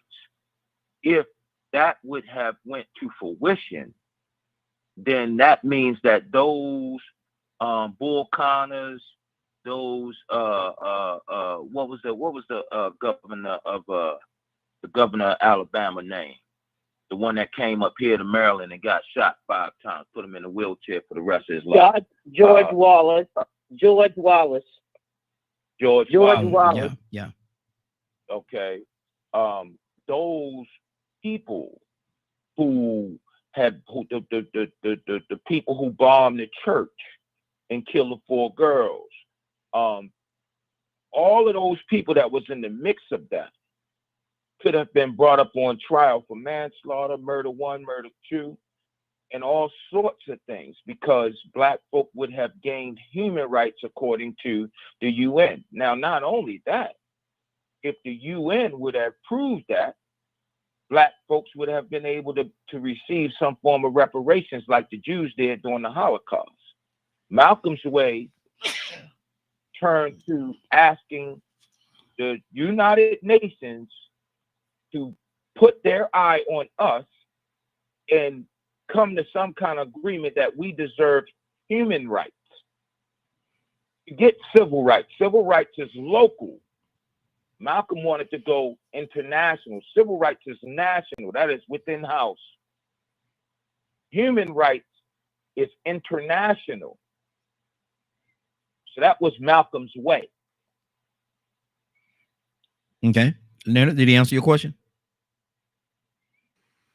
That way is no different than what several groups are doing today. Why you can't be both about Malcolm and Martin is the problem. I am a mixture of these thoughts because they're part of the larger plan. We have folks that have already created both of y'all talking at the same time. Nations. Let me To declare, when you go to we've had the International Criminal Court and all these types of things. This is not the grandest idea in the world. We have seen how that works as well. That is not above and beyond real power. So when we say we talk about human rights, what rights are you talking about? I'm the vice president of New Order National Human Rights Organization. You can have all the human rights in the world, and it will not give you access to power. They must go hand in hand. If we are civilized by the law, then we have to write it and make it plain. It is the law that even brings into the conversation the UN. You got to remember how the UN was created. Human rights is not something that civil rights is against. So there's a difference between this notion that it's always versus with us. As if you can't have like this song and that song, when both of them are telling the truth. So when you sit there and you want to go versus, you still invite fraction. And people are going to go their separate ways. I know organizations who are going the route of becoming a nation because they believe that reparations are paid from nation to nation. That's a great idea. Let's see how it works. Let me do this. I got to do my shout out this morning. Y'all hold on for a minute. Curtis, I'm coming back to you. Then we got to move on because we got a lot of people. We can't turn this into the Curtis and the Leonard show. So let me do my shout out real quickly. Mama, good morning, baby. I see you watching over there. I love you, love you, love you dearly. I see you watching. Thanks for watching, Mama. Appreciate it. Curtis, you want to respond to that? Yeah, Leonard, did you just promote me, man? Did you? Leonard, who is saying that you have to split the ticket? Everything I just said basically says thank you because you just confirm what I was saying. What I was saying was, in order to have one, you must have the other. What I was saying was, I would be on Malcolm's side because King told me to go over there. Because at this point, okay, look, I done did what I was supposed to do now. The way that y'all have to move, it's got to go to the next level. So yeah, civil rights was needed without a doubt. You can't even have a case for human rights without having civil rights first. The UN ain't even going to hear you out. So you got to make the case for civil rights where you live first before the UN even, okay, we're going to hear that. But you still can stand on the fact that I am not being treated like a human with basic inalienable rights. That's the right to life, liberty, and the pursuit of happiness. I am not being treated that way. Look at the labor situation. I'm not being treated the same. Look at medically. I'm not being treated the same. Look at social dynamics. I'm not being treated the same. Look at healthcare. I'm not being treated the same. These are all human rights that we all have, especially we are one who live according to what the law said. I'm not disagreeing with you, bro. You picking out words like as if we talking different. We're not. We're saying the same exact things. The truth of the matter is this, and I've been playing these guys and I've been playing these guys for the last 20 years. The truth of the matter is this. Malcolm and Martin was saying the same thing. They were riding to the same destination. They just was in two different cars on two different streets that intersected to get them to the place where they were supposed to be. That's what the truth is. We can argue ideology, we can argue ethics, we can argue all, but what we can't argue is that these two men have the same idea of where their people were supposed to be. Good deal. Curtis, you got to keep it moving. Stay right there, brother. Don't you go nowhere. Don't you go nowhere. Let me go to Cassandra, then Mr. Hicks, and then we're going to go to Badger. Cassandra, what's on your heart? Cassandra Alexander Green. Yeah, I'm here. Even the Bible says the kingdom of God suffered violence and the violent take it by force. There are multiple scriptures in the Bible that talks about war and fighting and, fighting for righteousness' sake. I love it when people throw out scriptures on one side, but they never look at the other side. Love and kumbaya, we're going to operate in that. But there are times that you have to stand up against unrighteousness. You have to stand against that thing and say, you know what? No more. You're not going to keep pushing us back. You're just not going to do it. Here in Georgia, see, Raheem, I get so angry because people are so, I don't know whether they just want to be blind or what, but in Georgia, they are actually cutting the food programs that help children, that give children free lunch or reduced lunch, that give children, the children with disabilities, that give them the funding that they need for their special care. So I don't, how do you justify stuff like that? How do you? Come on. Okay. Come on. Say it. Say it. No, because I'm just saying, how in the world, how dare you justify the things that these people are doing to hurt our children, to hurt our seniors, to hurt people with illnesses, healthcare issues? How dare you act like there's some type of, like he's going to work some type of miracle. This administration is going to work some type of miracle out of all of this mess that they've created. Anybody with common sense, if you have a corporation or whatever, do you just go in and start doing a whole bunch of stuff? No plan, no strategy, no nothing. There's a strategy here, and it's to hurt people. That's what the strategy is right about now. And I feel sorry, and I've spoken to several of my friends that are Republicans. I told them, I feel sorry for you if you believe that this man has good intentions toward this country. You are, okay. I'm done. Mr. Hicks, Badger coming to you next. Mr. Hicks, you there?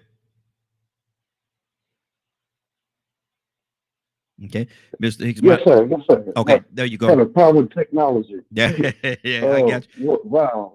Talk to me, sir. Wow. Let me see. Let me just start this. With the contrast between Malcolm and Martin, I think they were similar in the sense of where they started from. Malcolm came from the position of the nation which said that we don't even carry penknife. We don't carry any weapons. We train our hands, and we only fight in self-defense because at that time it was violent, and we wasn't like going to attack nobody or being mean. But we prepared ourselves. If somebody tried to attack us, we're going to defend our women and ourselves, and believe that Allah, which was a source we called it as, will put a protection, and you would come out the victorious. Now, Martin, from the same point, comes from his Christian point, which is basically the same thing. They believed in a power greater than they were that will protect them when they walked in the terms of righteousness. But when Malcolm said any means necessary, and I saw him with that rifle by the window looking out like that, in my youth, that inspired me and inspired a lot of young folks. So now we move from a place of trusting in a God greater than us to protect us and we're in the right. Now we're going to carry pistols. We're going to carry guns. So I'm saying this, we all see life different. No one is better than the other one. No one's perspective is better. Everyone have a right to that. That's a general kind of freedom that we have, that we can express ourselves. But you can't hate somebody because they don't see it the way you see it, or they don't feel the way you feel about it. That's personal. We're all personal. We're unique. But you got to have an atmosphere. I appreciate this atmosphere where you can express yourself and talk to yourself without being called Negro. That's sort of like that's the really correct way to call you a nigger. Same thing. Can white people call you a Negro? So the name calling, the disparities of a different opinion, that ain't the spirit. That ain't the spirit that brings about change. And that's what's on my heart. Good deal. Badger, talk to me, Badger. I mean, there's a lot with what people are saying. I guess these topics kind of hit me different. The experiences I've had in life and things like that, it's just, I am so used to hatred or dealing with folks that have fear of the unknown, folks that don't want to accept others and things of that nature, that's why I said what I said earlier. I don't think it'll really go away at all. And as far as the Malcolm and it's there are those out there that are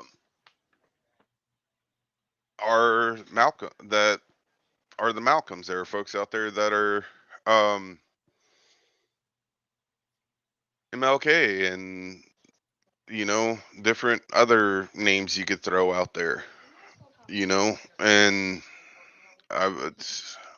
our history is filled with genocide and slavery and illusions, misdirections, and all kinds of stuff.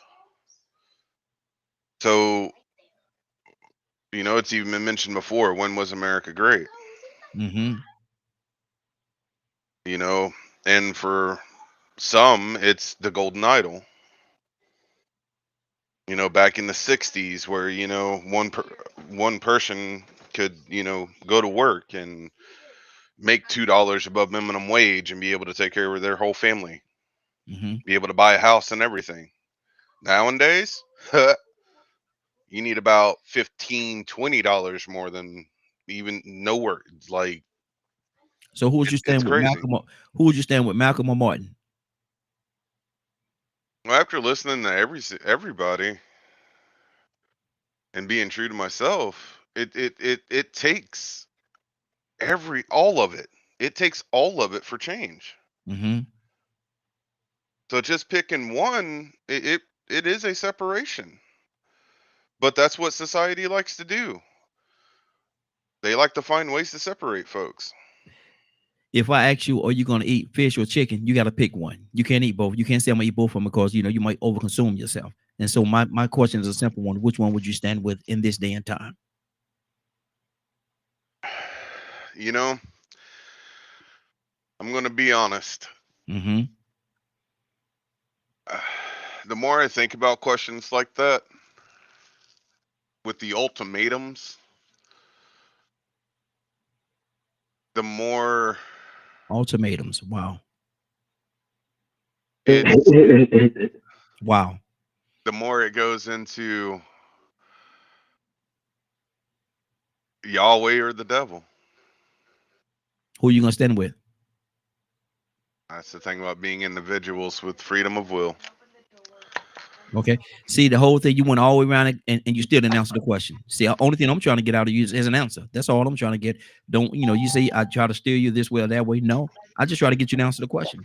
And it becomes very difficult to get you to do that sometimes. Let me go to Rico. Rico, what's on your heart?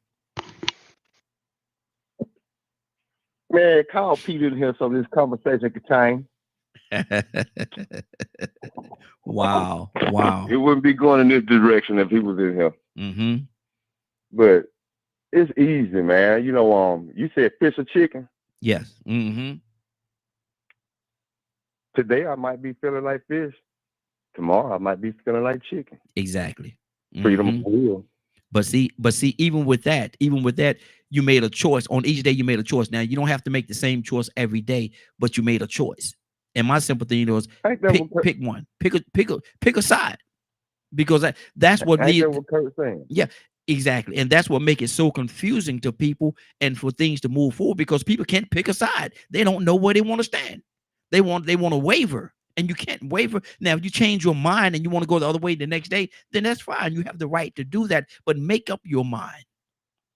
Make up your mind. Go ahead, Rico. Mm-hmm. Clarence Thomas said he used to be a Black Panther. Mm-hmm. Wow. God almighty. Can you believe that? Wow. Okay, Mr. Thomas. Okay. But he said that it was certain things when it came to talking about violence and picking up guns that he said, oh, wait a minute, whoa. But as he went through his life as a young kid, he experienced some of the same racism and bias, and it made him feel angry and militant for a second. But then he made a choice. He changed his mind. He heard something that sounded better, a little more civilized, I guess, a little more peaceful, I guess, or political. He went a different direction. That's what he said. So Martin Luther King was about nonviolence. Everything he was about was right. There's nothing wrong with being nonviolent. Peace is the objective. But depending on where you are in this day and time, based off that simple question, because sometimes we get riled up on him, we be ready to fight them devils and kill them. Well, if you feel like fighting them and kill them, you're going to do it holding hands and singing Kumbaya? Or you going to grab that stick, that chopper, like what Malcolm X had in this or that window when he said, by any means necessary, he meant, you know what? We can get down, big boy. Mm-hmm. Mm-hmm. You want to bring that fire? Let's bring that fire. You want to be covert and be sneaky and slick? You want to sabotage my community? You want to plant people? Oh, we could play that game. You want to send other Black people in and have them penetrate our organizations for the CIA and the FBI? You want to send these sellouts up in here that just trying to do a job? Oh, we got some people we're going to send in the military to train how to fight y'all. And they're going to come back to the hood and they're going to teach our community how to be ready to fight, just like a lot of these other militias and everybody else, that militant side. Now, if you want peace, I'll come in peace. The choice is yours. Mm-hmm. But based on this day and time, if I had to lean in favor of who I would most likely be, I would say most likely, what direction would I lean in if the crap hit the fan? I ain't gonna walk around here telling myself peace. If the crap hit the fan, oh my goodness, Rico gonna be able to act a fool. Mm-hmm. This is what I mean by any means necessary. You think I'm gonna just sit down and let you put your knee on my neck? No, I'm throwing trash cans and ballers and that. I'm gonna be militant. I'm fighting. Mm-hmm. Today. Wow. Now, if you don't want to fight, we could do this thing in peace. If you want to fight, you can leave here in pieces. Yeah, exactly. Choice is yours. I choose chicken today. And tomorrow I might want me some whiting or something like that. Now, I don't like white. I want crappy. Oh, I got plenty of that in the freezer. Plenty of that in the freezer.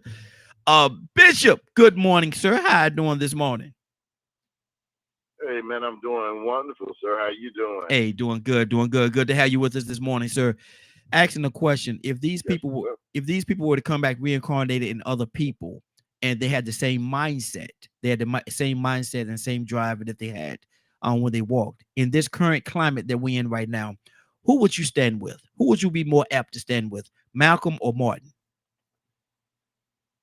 I'd be more inclined to stand with Malcolm as opposed to Martin. I respect Martin, respect his views and opinion of what he fought for. But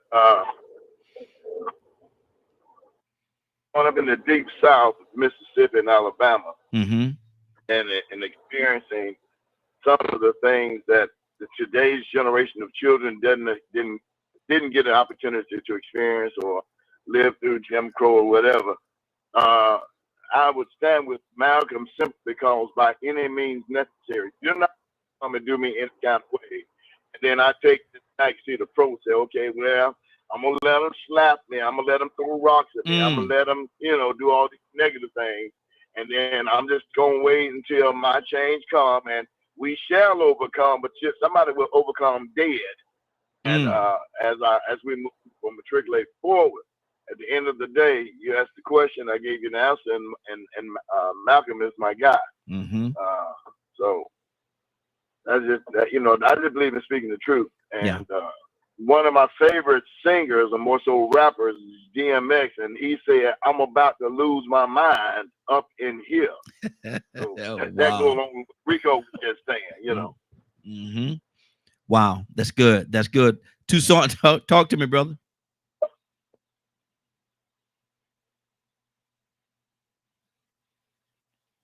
Tucson, you there? I was looking for the mute button. It was in my pocket, first of all. But Raheem, if I'm gonna die, why not die fighting? Why not? I'm gonna die anyway.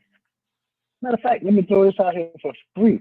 They intend to kill you on your knees, praying at your church on Sunday morning in the middle of worship service.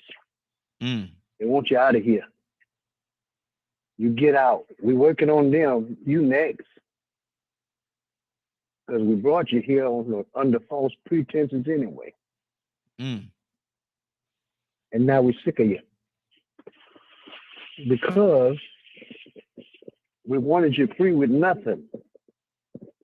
And Bobby doggone, you done obtained something we never intended for you to have. We're gonna kill you. Kill you again.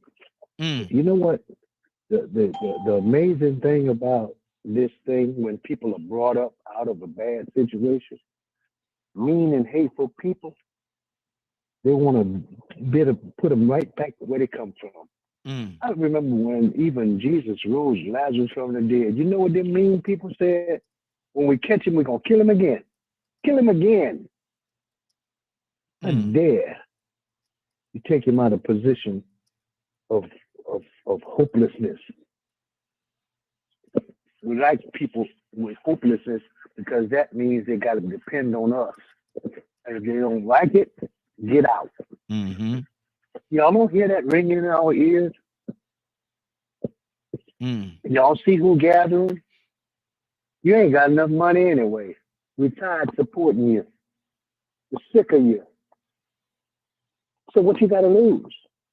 You've been renting all your life for 4 generations. What you got to lose?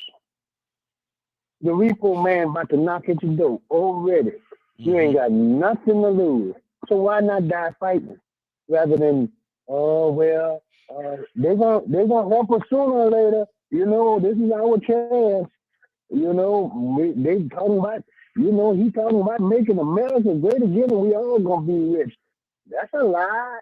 Nigga, you ain't never been rich. You ain't never had nothing. They ain't gonna give you nothing, and you don't know how to take it.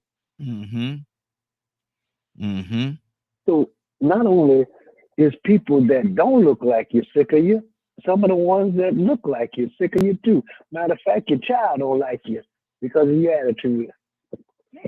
They won't tell you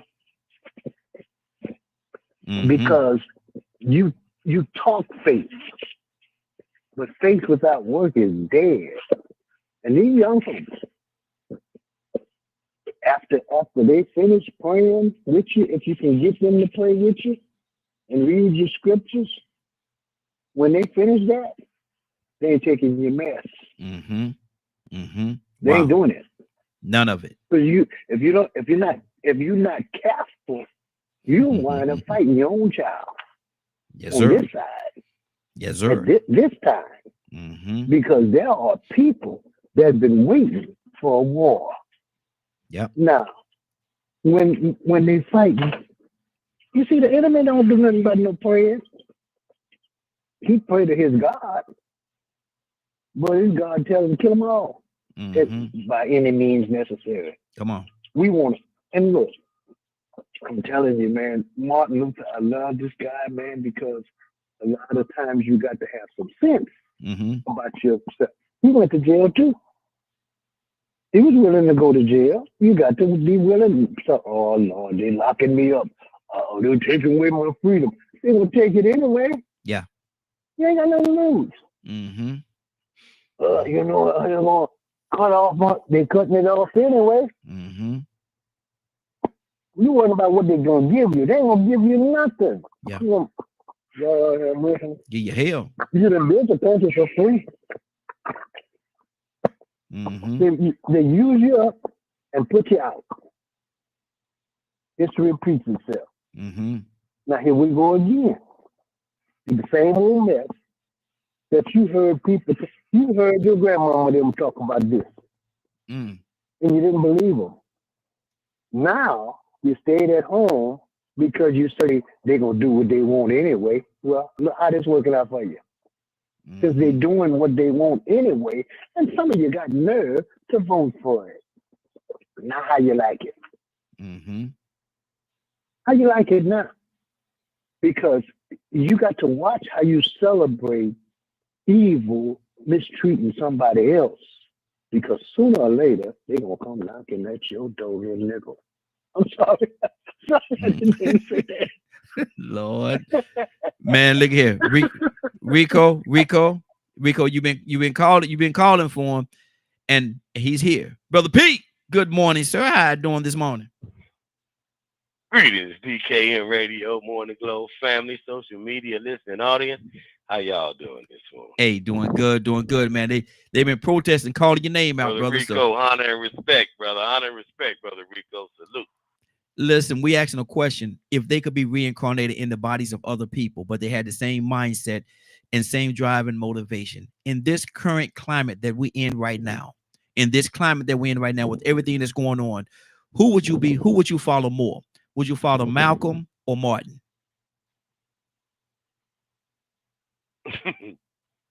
in this current climate right now? Yes, sir. For everything that's going on right now. Who would I follow, Martin or Malcolm? That's a good question. You're going to make me decide on the fly, too. Who would I support more in this climate, Martin or Malcolm? Probably Malcolm. And because Malcolm had, in my opinion, a more diverse but clear perspective on our overall situation. So, though we may look at Malcolm as being radical, how you doing this morning, sir? He wasn't radical, right? He wasn't like he was a strategist, and he was informed. So he had equity and justice in mind, right? But at zero tolerance for things that shouldn't have been tolerated at the same time. You go this way. Yeah. The FOI at that time, they weren't going to march down in Selma and had dogs and water hoses. But they wasn't going for that. No, ain't none of that happening. You You wasn't gonna do that. So the Elijah Muhammad, the Honorable Elijah Muhammad, told them that we're gonna stay out of that because they physically trained to deal with stuff. They don't need a physical weapon. Their body and mind are weapons. So he's not gonna tolerate it. But when it comes to sitting down and talking about our issues and our circumstances, he was intelligent and informed enough and articulate enough to sit down and have an educated conversation with power, but also in the background possessed enough influence amongst our demographic to have the force behind his words and what he would say and his agenda that he would present to power. So it wouldn't have just been a kumbaya, can we all get along? No, he wouldn't have came like that. He'd have made some demands, I believe, for us as an ethnicity, as a people, and he would have stood firmly on them and had the force to enforce his position behind his words at the same time. I would have had to stand with Malcolm. Wow, that's good. That's good. Cassandra, talk to me. I don't know. I guess I'm radical. I guess I can admit that, but I'm with Malcolm. I just can't switch away from Malcolm. I just believe that there comes a time where you got to stop talking and you have to do something. And Cassandra, I believe that we're in that time. Is it because Cassandra, is it because is it because and do you select Malcolm because of the Martin wasn't nonsense either, so I'm not gonna say no nonsense, but was it because of the fact that Malcolm would not stand for it? He had more of the I'm not gonna turn the other cheek mentality. Is that yeah, exactly. Okay. That's exactly it. And I understand Dr. King was more passive and for the time when he was doing it, I just like when I go to Selma, right? For Bloody Sunday, the march that they did across the bridge, and John Lewis and all these people were hurt. They were dogs put on them and stuff. I just have the idea that they would end up killing me within the first 5 minutes. Wow. Because I would be shooting their dogs. I'd be shooting the cops. I would lose my mind at the thought of them trying to harm my people. And I'm saying, same thing, kumbaya. I can't sing kumbaya when you hurting my foe. Yeah. I can't. Yeah. I can't it's not in me. It doesn't make sense to you. It doesn't make sense to you. It doesn't make sense to me that we have to stand there and let dogs bite us and them have hoses and they spitting on us and punching us in our face and man, see, I know that God carefully puts us on this earth when we need to be here, because I couldn't have survived slavery, I don't believe. I couldn't have survived the civil rights. I was in it, part of it, because I was little, young at the time, but I knew things that were going on. But Raheem, I'm not made of that type. I'm just not. And God made me like this. People can say, oh, she's so, man, I will rip your neck off if you hurting somebody unjustly in front of me or doing something. I don't care. If I die doing it, then I die doing it. Raheem, I work with women in domestic violence. It's many times I've stood between them and their abusers. So I will die for what I believe in. I don't know. I'd have to be with Malcolm. I love Dr. King. I love what he stood for. But I ain't gonna stand by and see you hurting my folk, and I'm just gonna stand there singing kumbaya. Yeah, exactly. Leonard, talk to me, brother. I'm just listening because it's a difference when you are a violent person. I know what you all want, and it sounds a lot like revenge, because that's where that energy is going to come from. You can deny it all you want to. True. Mr. Hicks explained to you there's a lot of times when he just wanted to do certain things. But is it the smart way to do those things? People who claim Kurt, my response was not about what Kurt said at all. Kurt, I believe, has the best insight as it relates to what I was trying to explain. Mm-hmm. You believe Malcolm was going to lead you into an armed rebellion, is what you believe. And that is not what Malcolm would have done. So you think people are attracted to the violent side of Malcolm? Yes, I know they are. Mm. Nope. That's why we are killing each other at such a high rate now. It is our normal reaction to be this way. But if you think for one moment that Malcolm would have led you into armed rebellion, you don't know Malcolm. You really don't. Mm. You can say King was nonviolent, but I bet you wouldn't go after Coretta. I bet you wouldn't go after the Third, Dexter, Bernie. You wouldn't attack him that way. His choice of nonviolence was a strategy that he believed in. I talked to these folks that he had to convince. They wasn't on board with it at first. They didn't like it, but they believed in this strategy to make people aware, and they were willing to lay down their lives for that. They were ready to die for it. We see our Buddhist brothers do it all the time, even though they're completely trained. So when we're saying either or, it's just like all the time I say, people say James Brown or Teddy Pendergrass. Mm-hmm. Why you got to pick one? What is so different that you think Malcolm would be doing that King would not be doing? See, these guys were so intelligent. Preparation. I think it's more of the preparation. I think it's more like why you would have to pick one, because it goes in, it lines up with the preparation. If you're going to, you would have to prepare yourself for what to go through and to endure the things that if you're following Martin, you would have to endure. You have to prepare yourself. You have to prepare yourself to have water sprayed upon you and beat and dog sick on you and different things of that nature. You have to have a certain mindset to go into that situation, because being human, being men and women, your main recourse, natural recourse, if you will, is to fight back. Right. So your natural recourse is to fight back. And so it's more, see, that's what we miss it. It goes into the mindset. There have to be a certain mindset that if you go on with Malcolm, there's a mindset that goes into that thing. When I go down here, I know I got to be ready to fight, because a fight could break out at the drop of a hat, and I got to be ready. Right. And I think that's where that's I'm the trying mindset. to get you to understand. Mm-hmm. There is what we call a militia.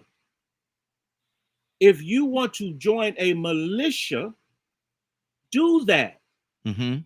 Because that's the primary goal of a militia, not an organization seeking human rights and peace.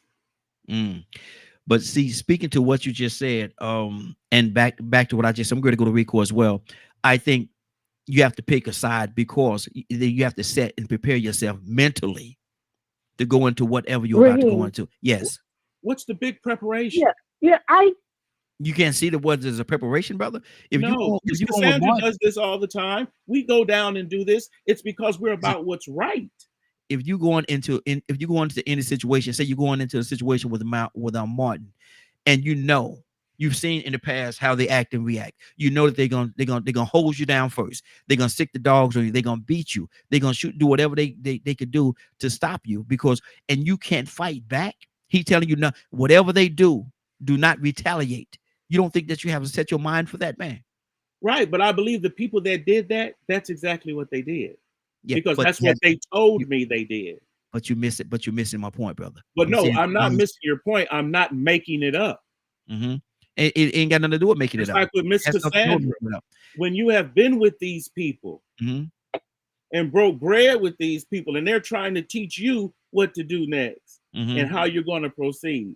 we had access to those people. God, for pray for their family because they're dying now because they're older, and a lot of them have gone on. Mm-hmm. But I'm not going to sit here and make up a story about C.T. Vivian when I don't sat with the man. Mm-hmm. See again? There's a whole museum. It ain't got nothing to do with making up anything. It ain't got nothing to do with making up anything. It's just talking about the facts of what we see. Hindsight is a great teacher, and we know what these people had to endure. Cassandra, you was about to say something. Yeah, I've heard, and Leonard and I fight for a lot of the same types of issues. Yes, and we both sat with civil rights activists from here, and I've talked to some from around the world, civil rights activists. And when you hear these people talk about the past and what they went through, and would they do the same thing now? Like when I spoke to many of them, it was like, I would not do that again. I would not just let them club me over my head and, cause me to have, a concussion and all it. They would not do that. It's good that they did it, and they were because back then those white folks would have killed them without even if they fought back. But I'm gonna tell you, in this time, God dog it, they would have to kill me. I know me. Mm-hmm.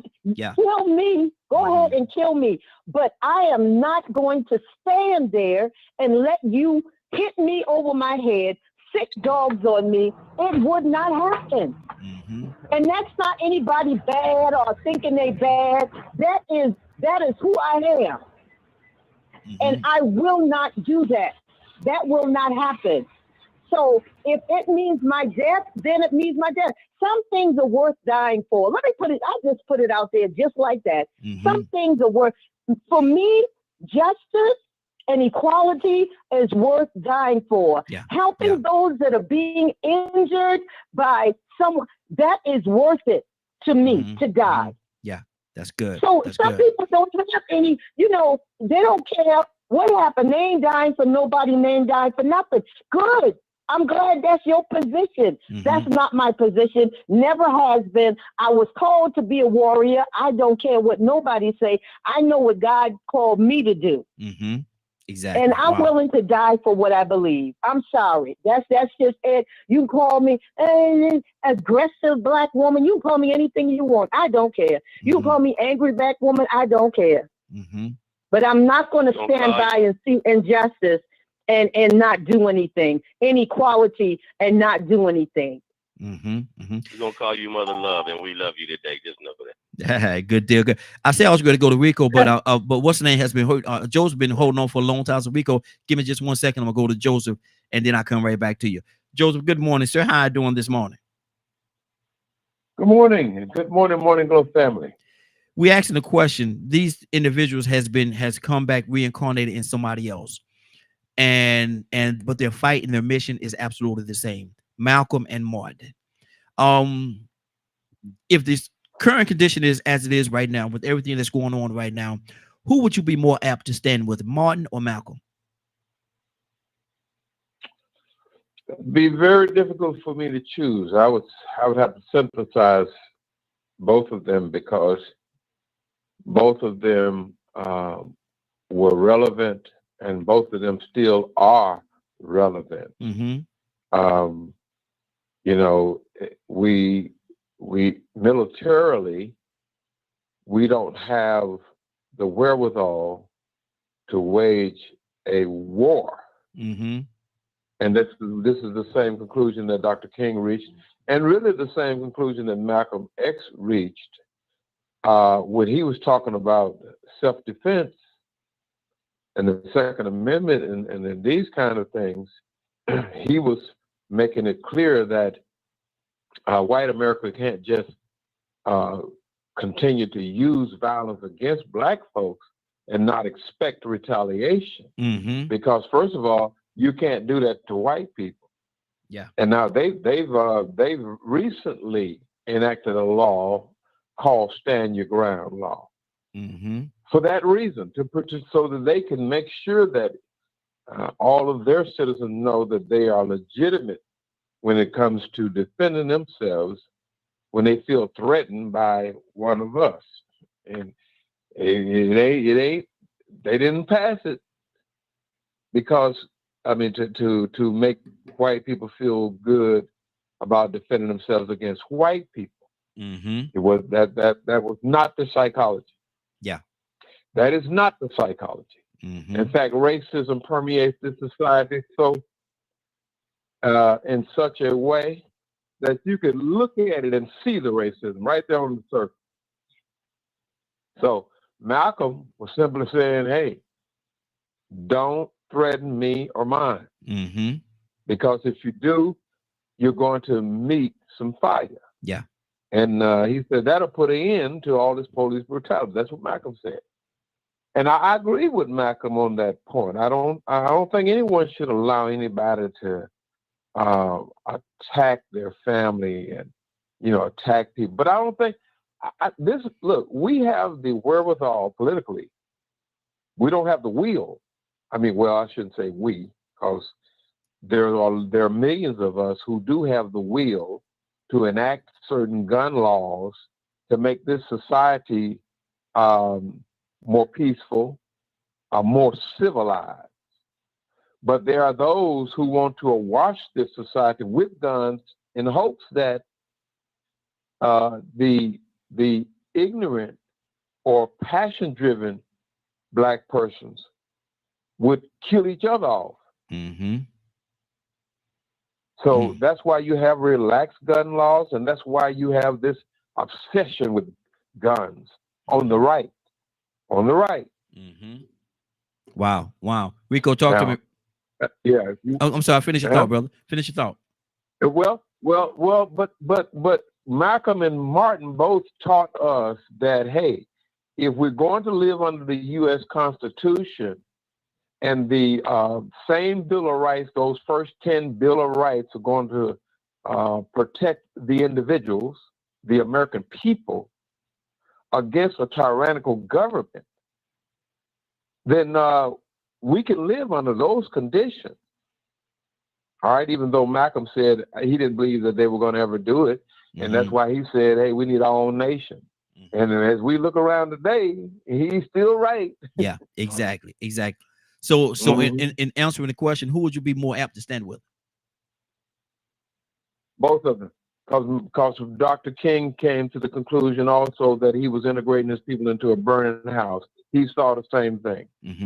He saw America not changing. He saw this vacillating between giving people their rights and taking their rights away like they're doing now. You understand? The Supreme Court in 2013 gutted the Voting Rights Act, and they all but taking away your voting right. You see? So they are not going to do what is right. They're not going to, even right now with Abrego Garcia being sent to El Salvador prison without due process, and the many other prisoners sent without due process. The 14th Amendment gives you due process. The 5th Amendment gives you due process. You cannot send nobody to jail without due process. You cannot just round people up and send them away. Trump is violating the U.S. Constitution. As far as I'm concerned, he is a domestic enemy. The military should arrest him. Wow. Rico, talk to me, brother. Man, we be getting so far away from Malcolm and Martin sometimes. I have to go back and think about what I was going to say, because I heard Trump come up about 9 times, and I'm like, wait, how we get there? Martin, you know, about last week, we were talking about in a perfect world. Yes. In that utopia. We got to remember Martin had a dream. And at the end, when he started talking about, you know, being against the Vietnam War, at the end, he said, wait a minute, I think I made a mistake. Led my people into a burning house. He started second guessing himself. All this peace and nonviolence. And then, you know, Malcolm was like that when he burst onto the scene. He pretty much was like that the whole time. Martin wouldn't have sat at a lunch counter and just sat back and let you spit and hit on him. No. I remember when Hosea Williams was walking through Forsyth County, Coweta County. Ball was coming from way out of left field, hit him all upside the head. They just take him. Outnumbered though. That was a smart thing to do. They couldn't get violent then because it would have been like 100-on-1. So you got to, there's a time and place for everything. Mm-hmm.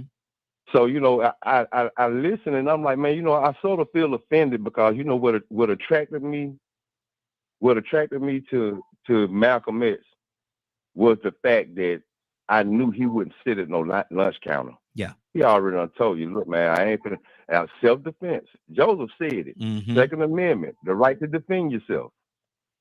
And it's sort of disappointing to hear, you know, that we would think black people are so simple and primitive to only be attracted to Malcolm X and be elementary minded and think that he's gonna lead us into an armed rebellion and we just finna fight the power for no reason, just start some mess. When he never said that. Martin Luther King never said anything about self-defense. Malcolm X did. How many of us would sit at a lunch counter and let somebody come in there and spit on us and hit on us and we just sit there and say, we just want some service. Look at how they doing us peoples. Mm-hmm. Or you gonna jump up and swing and hit somebody. Man, we hear it all the time. I don't think it's too many people out here on this platform and heard at least one male at one point in time say they will whoop this and do this and that violently. Mm-hmm. Mm-hmm. Because you ain't something you just ain't finna let somebody do. Yeah. But in that utopia that we know that can't exist, that's the dream. The illusion of the American dream. That was a dream too. All these dreams, we want all these dreams. And Malcolm X was just speaking on reality. All right, you come mess with me, I'm gonna stop you by any means necessary. Mm-hmm. He didn't say he was just gonna come and start some mess. Mm-hmm. He said he was a strategist. So I mean, you know, we got to give ourselves more credit. When we hear people say Malcolm X, we got to understand that we do know what Malcolm X was about. We ain't goofy. Mm-hmm. This ain't Scarface and Tony Montana. Mm-hmm. We know this. We not romanticizing this man for some fantasy about violence. We want to stand our ground. I don't know. I kudos to those people in Birmingham that let the dogs bite on them. Mm-hmm. Kudos to the people that marched and got spit on and hit with balls. And maybe they was in a situation where they were like, you know what, this is no win. Let me live to fight another day. But guess what? The next time it's gonna be a different story. I'm gonna let you get away with this one, but don't think I'm gonna sit back and let you just keep on doing this to me. Yeah, exactly. Malcolm X said, "You slap me on one side, I'm not gonna turn the other cheek. I'm gonna slap the fire out of you, and so that way you know not to slap me again. I'm gonna stop it. I'm gonna stop it right there." And I think that's why everybody's going in that direction. You know what I'm saying? I mean, I hate to think that we would look at our own people and say that we just romanticize or we just favor Malcolm X because we want to be violent and we just want to go raise hell. Mm-hmm. Absolutely. That's disrespect to him. Mm-hmm. That's good. That's good. Tucson, talk to me, brother. And another thing, I don't want to join up with you. Mm-hmm. You don't want us with you. I don't want to be with you. Do you see what's going on in our administration and those that follow? They don't want you. So quit trying to join in with folks that don't want you. If they don't want me at my house, I ain't going back. Ain't going back. And I ain't gonna fight you about it. But I tell you what, don't bring me no mess, because you ain't gonna like it when you get here. Because I ain't going to pray, and I ain't pulling out now scripture. I know I know a good bit of scriptures, but at that point, when you come from my family and my children and my grandchildren, I know them, but I ain't gonna use now one of them. I know vengeance is. I done said it. Vengeance is mine. I will repay. You know who God uses to repay folks? Use people. Yeah. And sometimes we get to the point that we see how it worked out for both sides. Mm-hmm. I don't know how it really happened because I wasn't there. But if you look at least one of them that had a hand in killing one of them looked like them. Mm-hmm. Mm-hmm. So not Wow. only do I watch them, I watch some of us. Yeah, I'm sorry, you better. but some of you, I don't trust Mm-hmm. because you scared, and not only are you scared, you just running them out, and you've been trying to look good for a long time. Mm-hmm. I see, they got some whitewashed NAAC committees, and they ain't doing nothing but selling raffle tickets. I don't join you. Wow. It don't make no sense. Y'all ain't talking about the business at hand. Mm-hmm. Because if you looking at, and I'm gonna shut up, brother. I know it's time to go.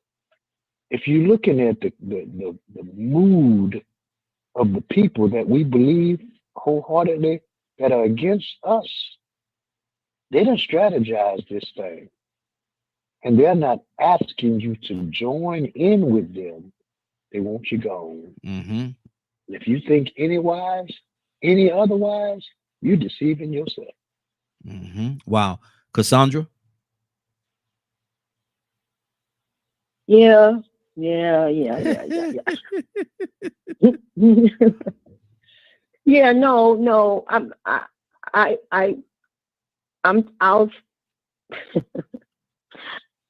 I don't have anything else to say, Raheem. Mm-hmm. Mm-hmm. Yeah. We love you too. We love you too, Cassandra. Well, you go ahead on. We'll be right there with you. Well, you go ahead on. They gonna spray them water hoses on you. They're gonna beat you with their sticks and all kinds of I stuff. don't think and so. sick the I don't dogs on think you. so. Mm-hmm. I don't think so. My weapon of choice say no. Ain't nobody doing that to me. Oh, you gonna sling some of them slugs, huh?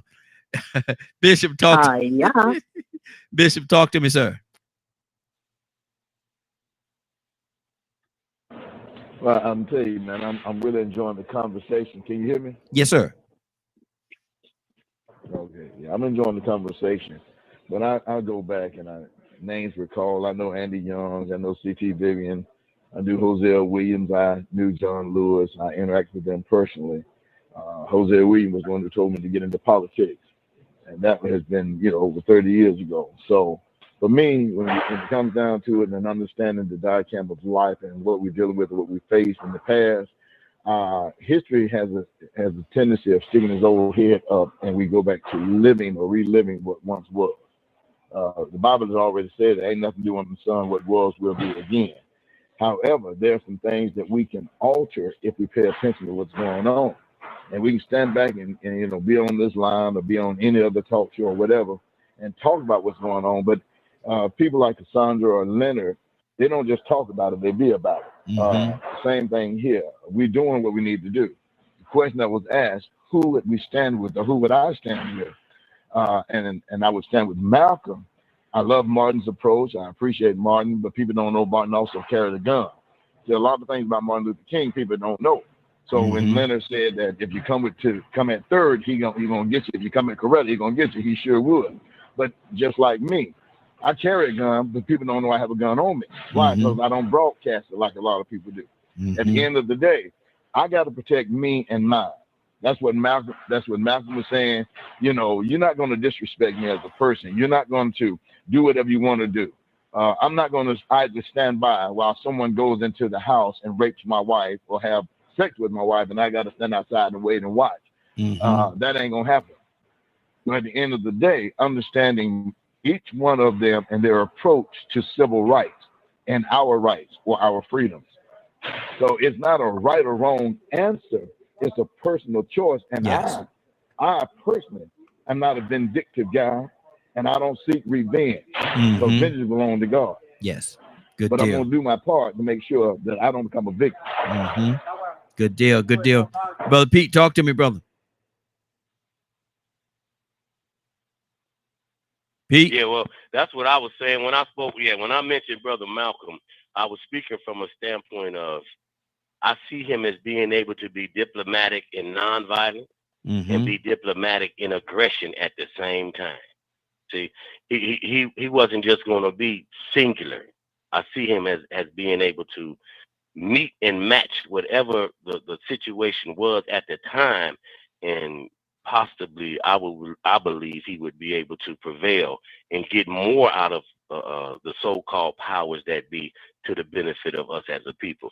I see Martin as being more so singularly linked into nonviolence, and if it was a situation where he needed to be somewhat aggressive or forceful, even possibly interpreting his position as being threatening, it still would have been done in a non-violent way when he might have been under the threat of great violence. See, we understand now that a bully only understands when he's bullied. Yeah. See, power doesn't concede anything but to a greater, more powerful demand. So you can do a whole lot of huffing and puffing, but when you say something and you're able to reinforce it. See, when I mentioned Jeff Ford with the Al Rookins and the Stones in Chicago, he had a contingency of thousands of individuals behind him in the city of Chicago. So when he had a press conference and said to the local law enforcement and everybody, there will be no killing without killing, he meant that because he had the ability to back it up. He said, we're saying if it's going to be some killing, then it's going to be some killing. But there will be no killing without killing. Now, the difference was they knew he could back that up. Yeah. They knew that man wasn't just getting up here talking smack. They knew that, look, if we keep killing these black people unjustly, like, Mark Clark and Chairman Fred Hampton, we keep doing stuff like this, these people are going to fight back the same way, meaning we're going to take losses as well. So guess what? That was checked and balanced real fast. They did a few little killings, but they tamed it real fast because every time they killed some of our people, they lost some of theirs. Yeah. Check the record. Exactly. So that's why I was talking about Malcolm. It's not about violence, you all. It's not about just blindly, Rambo. No, listen, not a movie. Not TV and a scripted film. This is real life. What we're saying in today in 2025 is melanated people in the confines of the structure of what we call the United States, whichever version of it. Look here, we will not be subservient to you. We will not be dominated by you. We will not be subjected in subjugation. All that's over with. Yeah. If you think that you're going to come with any type of that nonsense, it's not going to be tolerated. No. And if you think you're going to force stuff like that on us, you're going to have a major problem. That's what we're saying to this, to the whole society. You want to bring them devil-hating heathens from South Africa to America, bring them over here with caskets because they're going to get put in them as soon as you bring them over here. Wow. They don't belong here, and they definitely don't belong in Africa. So now, get your mind right, boy. Get your mind right. Because that's not what we're going to tolerate in today's time, okay? You're not going to keep treating us and denying our existence and our humanity and forcing us to be something. Don't talk to me about what we do to each other in-house. We're talking about where we meet as ethnicities in the middle of the room or the intersection and how we engage one another in a society that say it wants to be civilized and so-called governed by some stuff that they call laws. Now, figure it out, because we done already figured it out. You almost at the situation now where nobody's going to acknowledge your made up judiciary. You better get it together fast. Yeah, exactly. Curtis, talk to me, brother. Curtis McNeil, you there? Yeah, man. How you gonna make me follow Pete up, man? Hey, come on. Let's do it. I'm glad the brother just said what he said. It's time for y'all to figure it out. It's time for them to figure it out because we got it figured out. We in all reality, the black folk has figured this out, and it's their fault. You're so caught up in your own greed and your own power. You done got so drunk on your own greed and your own power that you done gave up the playbook. We got 2 weeks before the Super Bowl, and you're so confident that you're going to beat us that you done sent your playbook Mm. and your script over to us, and we the opposing team. Mm. And the expectation is that we just gonna let you run every play that you want to run, and we're not gonna defend that. Mm. If that ain't insanity, I don't know what is. Certain times you gotta recognize when you done too much. I said on this show several times before, I said if we wanted to look biblically, all we need to do is look into what I believe is Exodus. I'm sorry if I got the scripture wrong. But if I got it right in Exodus, it talks about when God told Joshua, all right, take your people down there to Jericho. Make sure you grab your horns and your weapons. I want you to go down there. No. Don't attack. No. Don't attack. I need you to walk around Jericho times. Mm-hmm. When you stop, no, don't attack. I want you to blow them horns. And then watch what's going to happen once you blow them horns. Now I'm not speaking, what's the word I'm looking for? I'm paraphrasing. Yeah. I want you to blow them horns. No, don't attack. I want you to watch what's going to happen. And once you see what happens, then you attack. Mm-hmm. Good deal. Good deal. What I believe, mm-hmm. and I'll land the plane right here. What I believe is we, like Bishop said, there's nothing new under the sun. Mm-hmm. I believe we are at the moment where we are being forced by God to walk around 7 times. Mm-hmm. I believe we on 7th turn, and everybody getting their horns ready. Mm-hmm. Wow, that's Just good. get popcorn, brother. Get some popcorn. Leonard, talk to me. Well, I mean, I think, a lot of talking has been done. Mm-hmm. I can go along with anything for right. But what I'm not going to do is ask somebody to do something I wouldn't do myself. Mm-hmm. I just wouldn't. I wouldn't expect some other man to take my whipping from me. I don't talk about sacrificing but one life, and that's my own. Mm. I know people that will lead you and tell you, yeah, we're going to go to a peaceful protest and blah, blah, blah, and then get you down there and somebody pass somebody else a gun to start some mess. How you think a riot gets started? Mm-hmm. Some of y'all love rioting. That's what you're talking about. Some people's view, that's what they're talking about. If you ever stand next to a person and say, you know what, let's just go burn it down. And then they just go burn it down. Ain't no sense in having a whole conversation about it if that's what you want to do. I'm not in charge of you. But let's stop talking around. Move to organization. Bring something viable to the table that's good for us. Because all we're talking about is what we don't want to talk about. There's lots of ways to get things done. I love Brother Wheeler's approach. Mm-hmm. I'm saying the same thing as Pete, same thing as Kurt. I know some people would choose Malcolm, but King wasn't against self-defense.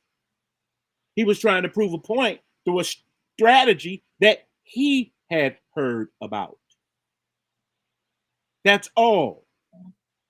I don't have to agree with King's strategy. I can choose a completely different route. Mm-hmm. But what we're so hung up on is the fact that I'm not sure if we just want somebody else to agree with us or not. I don't sit at tables with people from 6 completely different walks of life, but we agreed on one thing. Here's the enemy, and we against that enemy. Good deal. Good deal. We got to get ready to get on out of here. Anybody got anything else they want to say before we get out of here? Real quickly, less than a minute. Yes, sir. I just want to say it's a very interesting conversation, very enlightening. I appreciate it. Good meeting. Praise God. I appreciate you, brother. Appreciate you. I really enjoyed Mr. Hicks today because that's that wisdom I like to hear, because he talked about his actual situation and where he's from and the things he's experienced. There you go. Look at that, Mr. Hicks. Look at that, Mr. Hicks. God almighty. Well, I got to tell you too. Let it express everything the way I felt it, and I think that's the thing about this creed, about this God thing. You don't have to say it, or I have to just be listening, and he'll put your word out there, because that's what you did, Leonard. And Pete, boy, y'all on it. Appreciate you. Good deal. Hey, Tucker, are you still with us? Yes, I'm still here, sir. Okay. Anything on your heart? I ain't see you there. I ain't know whether you was. No. You know what I do in the background.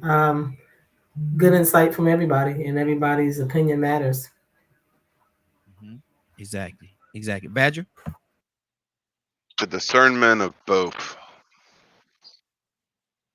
I'm so fed up with dealing with ultimatums and having to choose from two great people that What both served in. That's the second time you said ultimatum, brother. Why do you say ultimatum? I'm trying to figure out why you keep saying ultimatum. Explain that to me. It gets it. No, I'm not talking to Hicks though. I'm talking to you.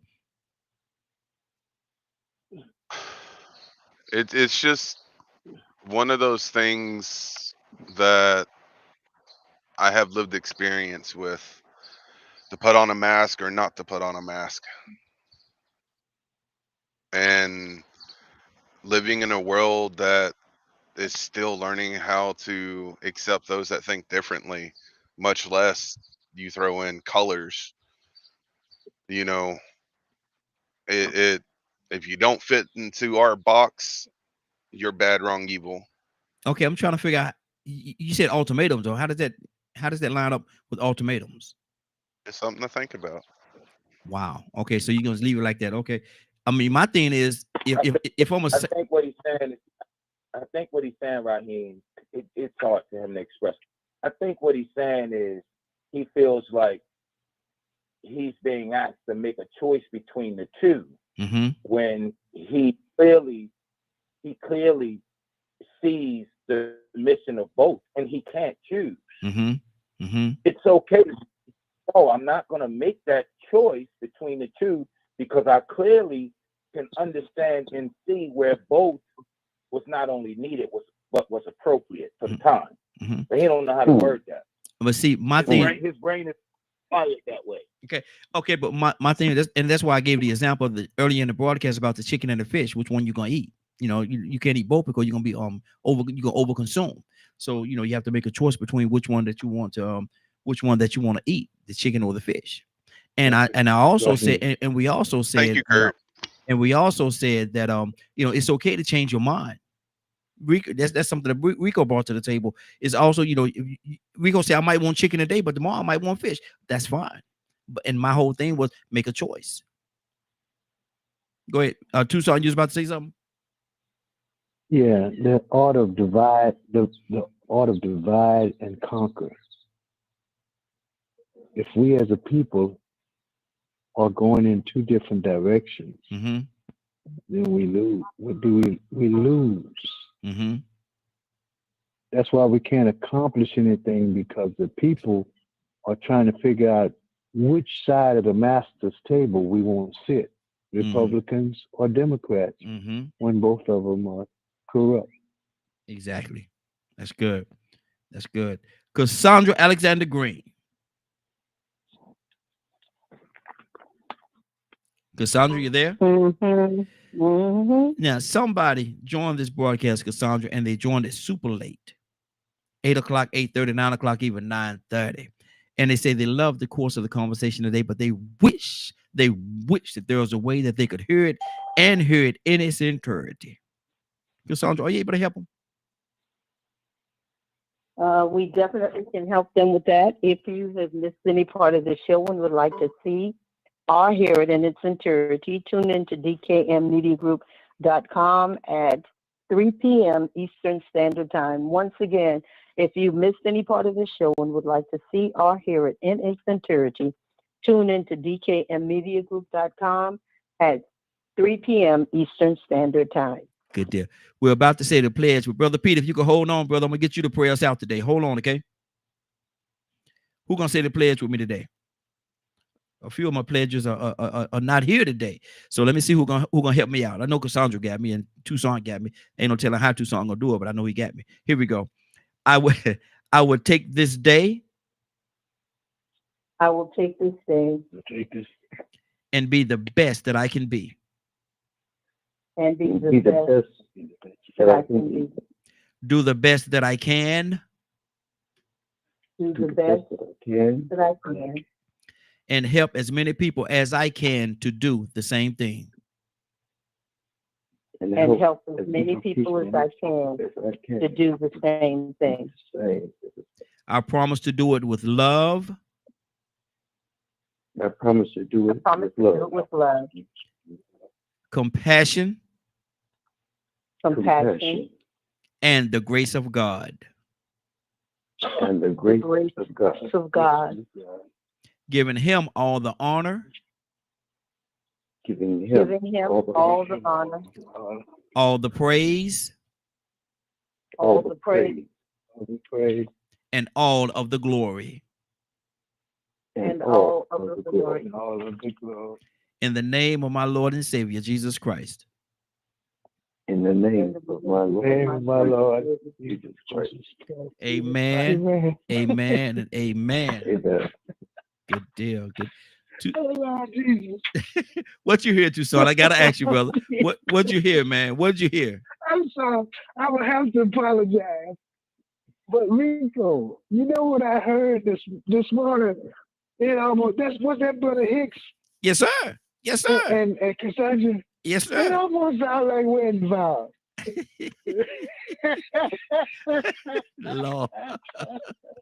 Lord, hey, Hicks, Cassandra, Tucson to marriage y'all off. He done got y'all married.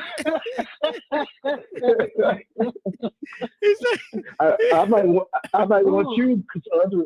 I might be coming for you, Cassandra.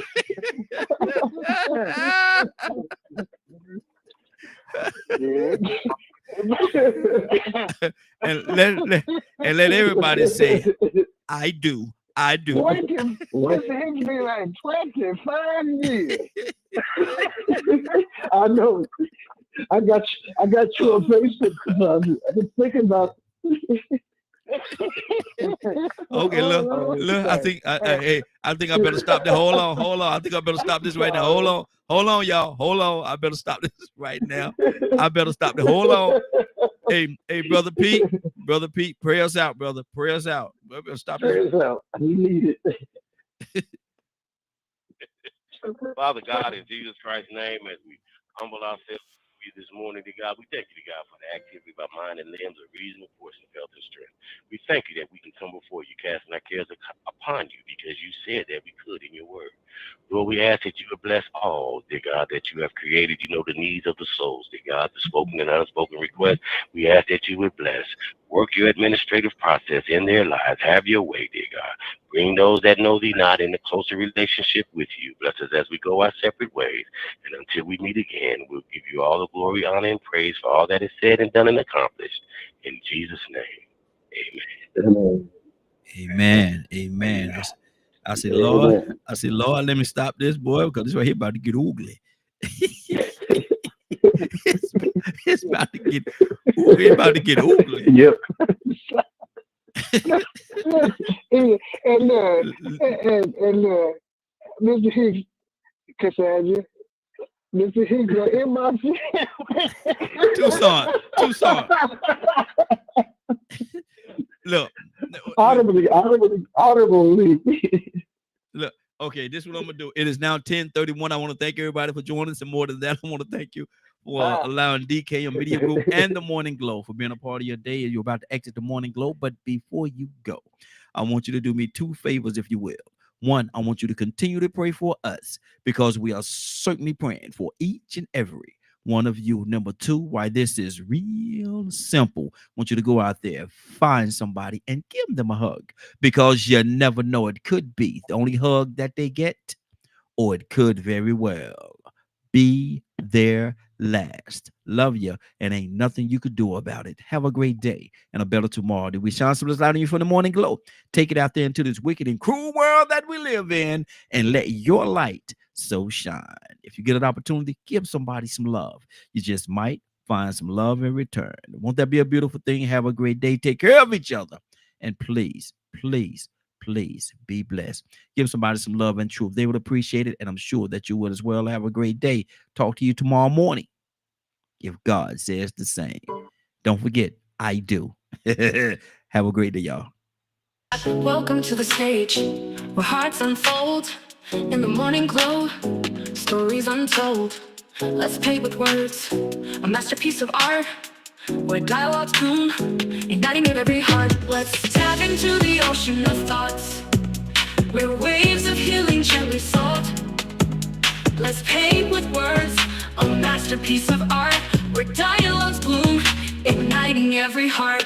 Let's dive into the ocean of thoughts where waves of healing gently sought. Together we'll mend, stitch by stitch in the morning glow. Let's make the switch. A symphony of voices harmonizing the air, echoing truth, banishing despair. Let's sow seeds of unity, watch them grow in this garden of hope under the morning glow. Let's bridge the gaps, erase the line in the tapestry of hearts. Let love shine. With every word, a step we take towards a brighter dawn for all our sake. Welcome to the morning glow, where dreams take flight in this realm of possibilities. Let's unite, together we stand, hand in hand, healing the nation across the land.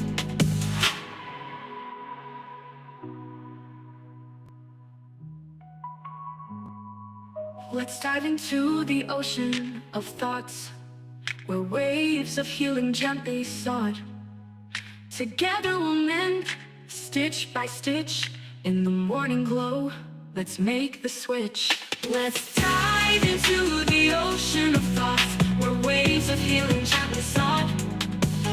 Together we'll mend, stitch by stitch in the morning glow. Let's make the switch. Let's symphony of voices harmonizing the air,